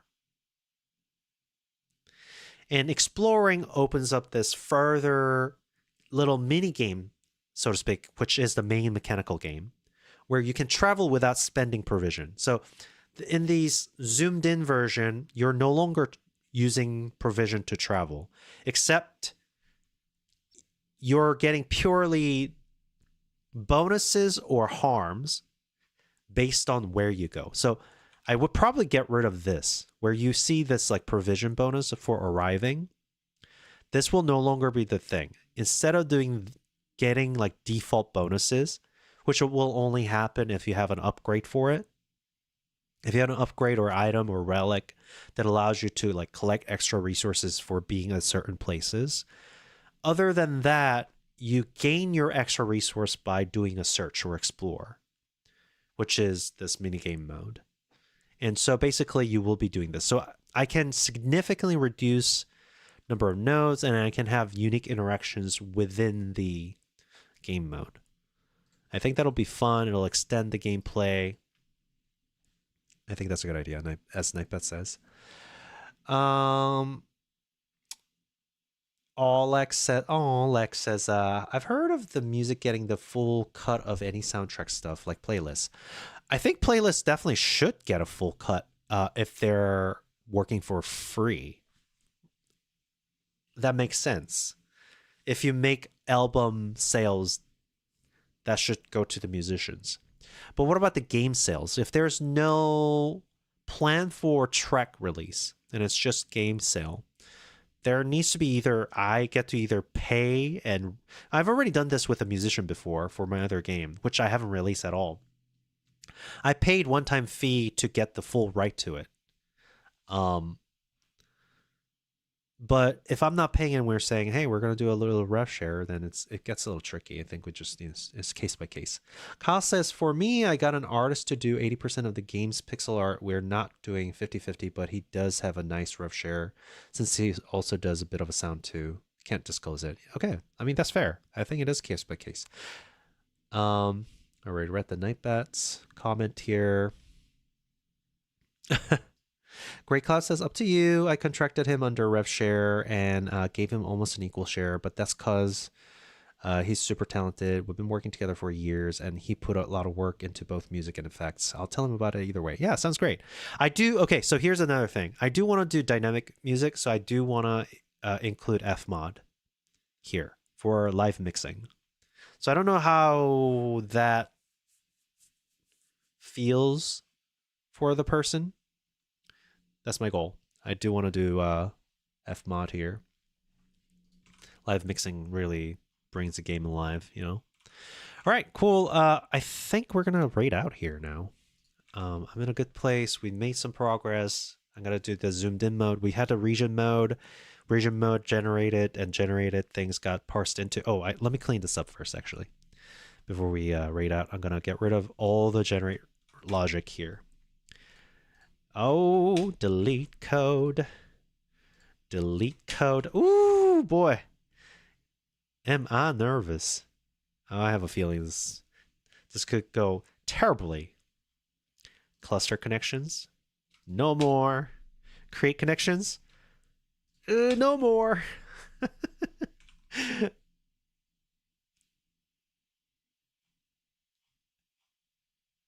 Is that gonna break everything? So far, no error. So far, no error. Tile background, that's fine. Bound it. Move to POI. Ready. Physics bar start process. POI pressed. Okay. I think we're good here. Uh, Great Klaus says he loves Fmod, so I'll definitely tell him. I think he was disappointed we didn't use it in our last project. Yeah, I'm learning it, so I'm not. So I would love to learn more about the functionality of Fmod from this person. Sounds great. I would love to work with this person. Um, I mean, I am interested in music myself. I like writing things, but there are certain part of the lessons that I will not be able to learn by myself, I think. Wow, this land generation looks pretty good actually.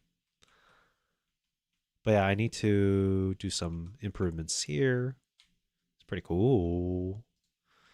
Yeah, so sound, I'm gonna do definitely a little more visual updates here. I want the land generation to look a little better. Um that game mode is the next thing. This line, I'm going to replace it with the dotted line, kind of like Slay the Spire.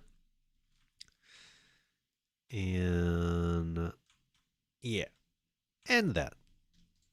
We're getting close, I think. The real difficult part, I'm pretty sure, will be trying to make it work both controller and right now it's keyboard and mouse. Right now, I need to turn this into a controller mode. So I got to do that. Poisson says Godot had something similar to Fmod built in. I think they have a Fmod plugin that's available on GitHub, which Slate Aspire uses. By the way, I learned about Fmod plugin because I was looking at Slate Aspire code, which, by the way, I decompiled. Murky says, cool. Yeah. Zigodry says, sometime I wish the menu screen is personalized. Like for here, each button is a place to go, like in a map. Yes. Wait, are you giving me a suggestion? That is a plan. I don't know if you missed that part. I wish the menu screen is personalized. Menu screen is personalized. Like for here, each button is a place to go, like in a map. Oh, what? Hold on. You have to expand that idea for me.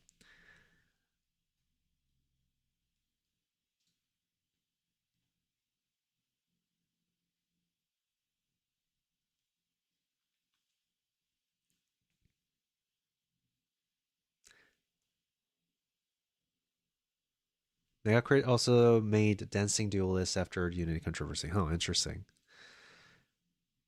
I didn't hear about that game. So, for example, right now, I'm going to make it so that the search or explore will go into, it'll expand this node, and you're going into it to do more minigame. So that each node you travel into is something you get to do even further. Like each node is like 5 minute to 10 minute gameplay that can be interesting with like enemies chasing you or avoiding threats and stuff like that. There could be a different game mode, different story aspect, and then upgrades become more meaningful because you get to do some more stuff there. Great Cloud says the Godot Fmod plugin has issues with exported to iOS last I checked. Well, I have no intention of releasing it as a mobile game, so I'm okay with that. I think the only thing that I really care about is PC release and then Switch release. PC, Steam Deck, Switch, in that order. As an indie dev. That's all I care about, I think. I know iOS can be a big part, but it's just adding kind of complexity layer of application development that I'm not willing to do. Anyways, I got rid of all the generate logic and then it works, so it's good. It's looking good, I think. I'm pretty happy about this. I should probably put this on a repository. Right now, it's right now it's just living on my computer. No backup. Pretty bad idea. I know. Speaking of, I'll probably do the git push. I should probably zip it up first before I even set up the git. just in case the git push ruins everything. Okay. Scary stories aside. Murky says, I'm new here. What are the 5 to 10 minutes level like? So I haven't made that part yet. By the way, this game is available right now. The Game Jam submission version of the game, which is a very much a smaller version. So I'll link that to you in the chat for you to try out. It's not super complicated. It gets pretty hard. The whole goal of this game is like you get to reveal as much as you can before getting to the World Crystal. And then depending on how much you revealed, you have different ending. It's really hard to get a good ending. And it's resource management. So basically that traveling resource management thing is the minigame, except in the overworld, when you're traveling, you spend provision. But in the minigame, traveling itself doesn't cost you any provision anymore. So it's not like you're trying to reserve provision by traveling short distance. It's more like, okay, now you have a map of resources and events. Like purely resources and events. So you go to a spot, you can see that that spot has extra provision, 3 extra provisions. So you go there to pick it up. So that helps you with the next journey. Or that spot has like little monsters and then it's like -3 health, but then it gives you like 10. It's in the way to the 10 provision or whatever. So you have this like decision making. And then also kind of like a little mini game of like enemies chasing you. So when you go to the vicinity of certain type of enemies, they behave differently. Like different enemies on the map behave differently. So you're kind of like doing this like rat and mouse type of movement game while trying to navigate to the bonuses, maximize bonuses that you want to get so that you can travel further. So then the items, combat prowess, for example, like the power and all those things would, I mean, that would have the feeling of a combat, I think. Little urgency, little like tight feeling. So that's the idea. Poisson says, I know the FMAP plugin, but I meant the audio stream interactive. But yeah. Oh, I see. Marcus says, thank you. I'll give this a shot tomorrow. I'll look forward to it. Oh, yeah, no problem. Thank you for trying it out. I mean, it's going to be very different is what I'm saying. The link that I provided you is like a different version of the game. I'm trying to improve that game into what I've been working on today. Sorry295 says, I have a question. I have a tool node. I want that node to access and edit tilemap layer node. Do I have to change that tilemap layer node to tool node 2? Yes, you do. If you want to access any code you touch with the tool tag, it won't execute on the editor unless it also has a tool tag. So it becomes a little bit tricky because sometimes you don't want to add a tool tag to something that has process. So anything that has like a process function, because it's easy to have an error. And if it breaks, it just crashes your editor and you won't be able to open it again, potentially, you know? So be careful with that. But it is true. Zig Audrey says, for you, what's the essence of a video game? Are you talking about a video game or my video game? I think it really depends. To me, video game is art, and essence is the experience. The interpretation of experience is how I feel video game as. And that can be multiple things. The experience can be kind of like movie art, can be a message, right? It could be a philosophy, and it can be, and what that means for me is like the author of the video game is trying to tell a story to share a feeling. I understand what grief feels like. I want to share that feeling with others to show other people that you're not alone or that these are the feelings that exist on other people's mind. How do you do that? Through game development or through art? That's one way to approach that. The entertainment angle, Zigodria says, video games make a story and world interactive. For sure, for sure. I think it's the best art. If you're approaching it as an art, I think it's one of the best medium to connect and tell stories with people, I think, if you do it right. But also if it's just like purely, hey, MZ. MZTH here in the house says, hey, yo, how's it going, guys? We're doing well. We're doing what we can. We're about to kind of close out here. I enjoy your videos. I've been trying to look at your videos and be like, how does he do it? And be like, I don't know how to do this. But here I am, just doing the low stake, low effort videos out here. We're doing well. We're kind of finishing out. We were in the process of doing our, what is it? The game jam submission. We had a Godot Wild Gem. I saw you there too. We just finished our Godot Wild Gem submissions, and then I think it was fun enough that I want to convert it into a sellable game. So we're in the process of converting it into, what do you call, game that I want to sell for $5 to $7. That's a goal. 10-hour gameplay, and then $5 to $7. Not just because I price it, but because people trust that that's something that it's worth. So I'm in the process of doing that. I'll drop the link here. This is the itch game link.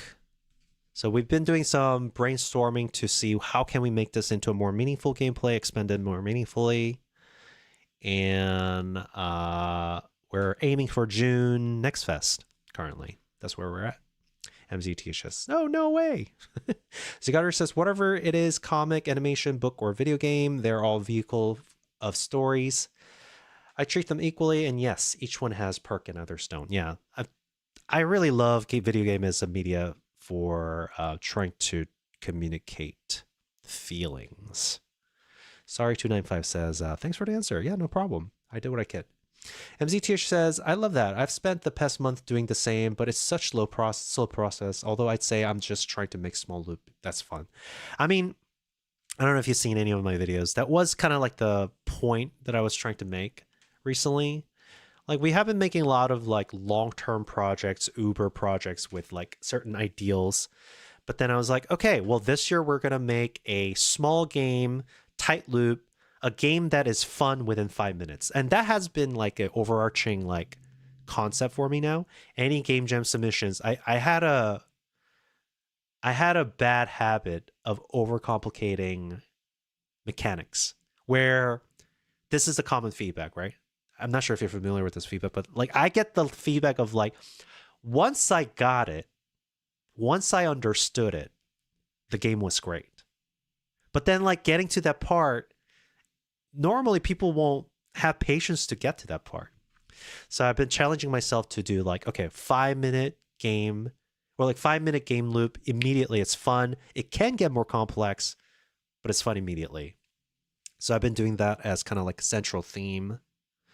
And that was one of the themes I carried over to this Godot Wild Jam, which did okay. I wasn't unhappy about that. And one of the things I'm doing with that right now is I started a little challenge for people. I don't know. We've been doing weekly updates. I do weekly updates of my progress of what I'm trying to do this week and what I'm going to do next week. And I make videos as kind of like the lead for the accountability. And we've been having a lot of people in the community doing the same thing in our Discord, where they report their weekly updates, what they want to do. A lot of great games are coming out in this, and I'm excited to see it. With all the purpose of, as indie game devs, we're going to finally defeat our worst enemy, which is unfinished projects. So we're going to all finish our games this year. MZTH says, I love that. I've spent past month doing the same, but it's a slow process. I regret that part. Also says, I will definitely check your stuff out. I just saw you on live and it's set Godot. Yeah. Great. Well, thanks for stopping by. One of my viewers told me about you in the past, and that's why I got to know about you as well. Says, that's an interesting feedback. I think we make things more complicated because we're worried it's boring. Yes, I agree. That's what we do. And I think the interesting exercise has been like, how do I distill it down to the simplest fun format? The complexity should feel like, I feel like complexity should come like a sequel. You know how like when you play a video game like Slay the Spire or whatever, you're like, oh my god, fundamentally, I get it immediately and it's fun. And when the sequel comes out, it's like, it's that plus a little more. So like any new introduction and complexity increase within the game should just feel like a sequel to itself, I feel. That's where I'm going with this. Anyways. That's a little rant. And yeah. Let's see. Wow, Adam Learns Live. His game is launching tomorrow. He's been working on that for a while. Let's see, where should we go? I'm gonna reload. I guess Hypnotic is safe. Haven't been to Incredible in a while. I don't quite remember Pappy Dome. Hey, thanks for the sub on YouTube. The Clouster. Zig Audrey says French title it detected. Where? Oh, I didn't even read this. Okay. We got JD, we got Fyra. You know what? I'll go to Hypnotic today.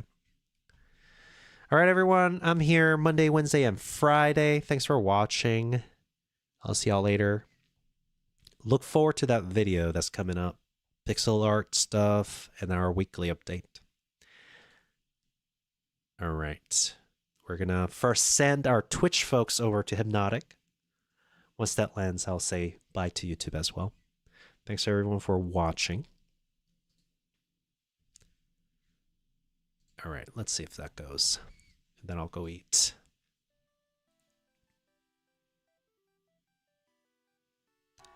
Boom. All right, here we go. Radar. Bye, YouTube.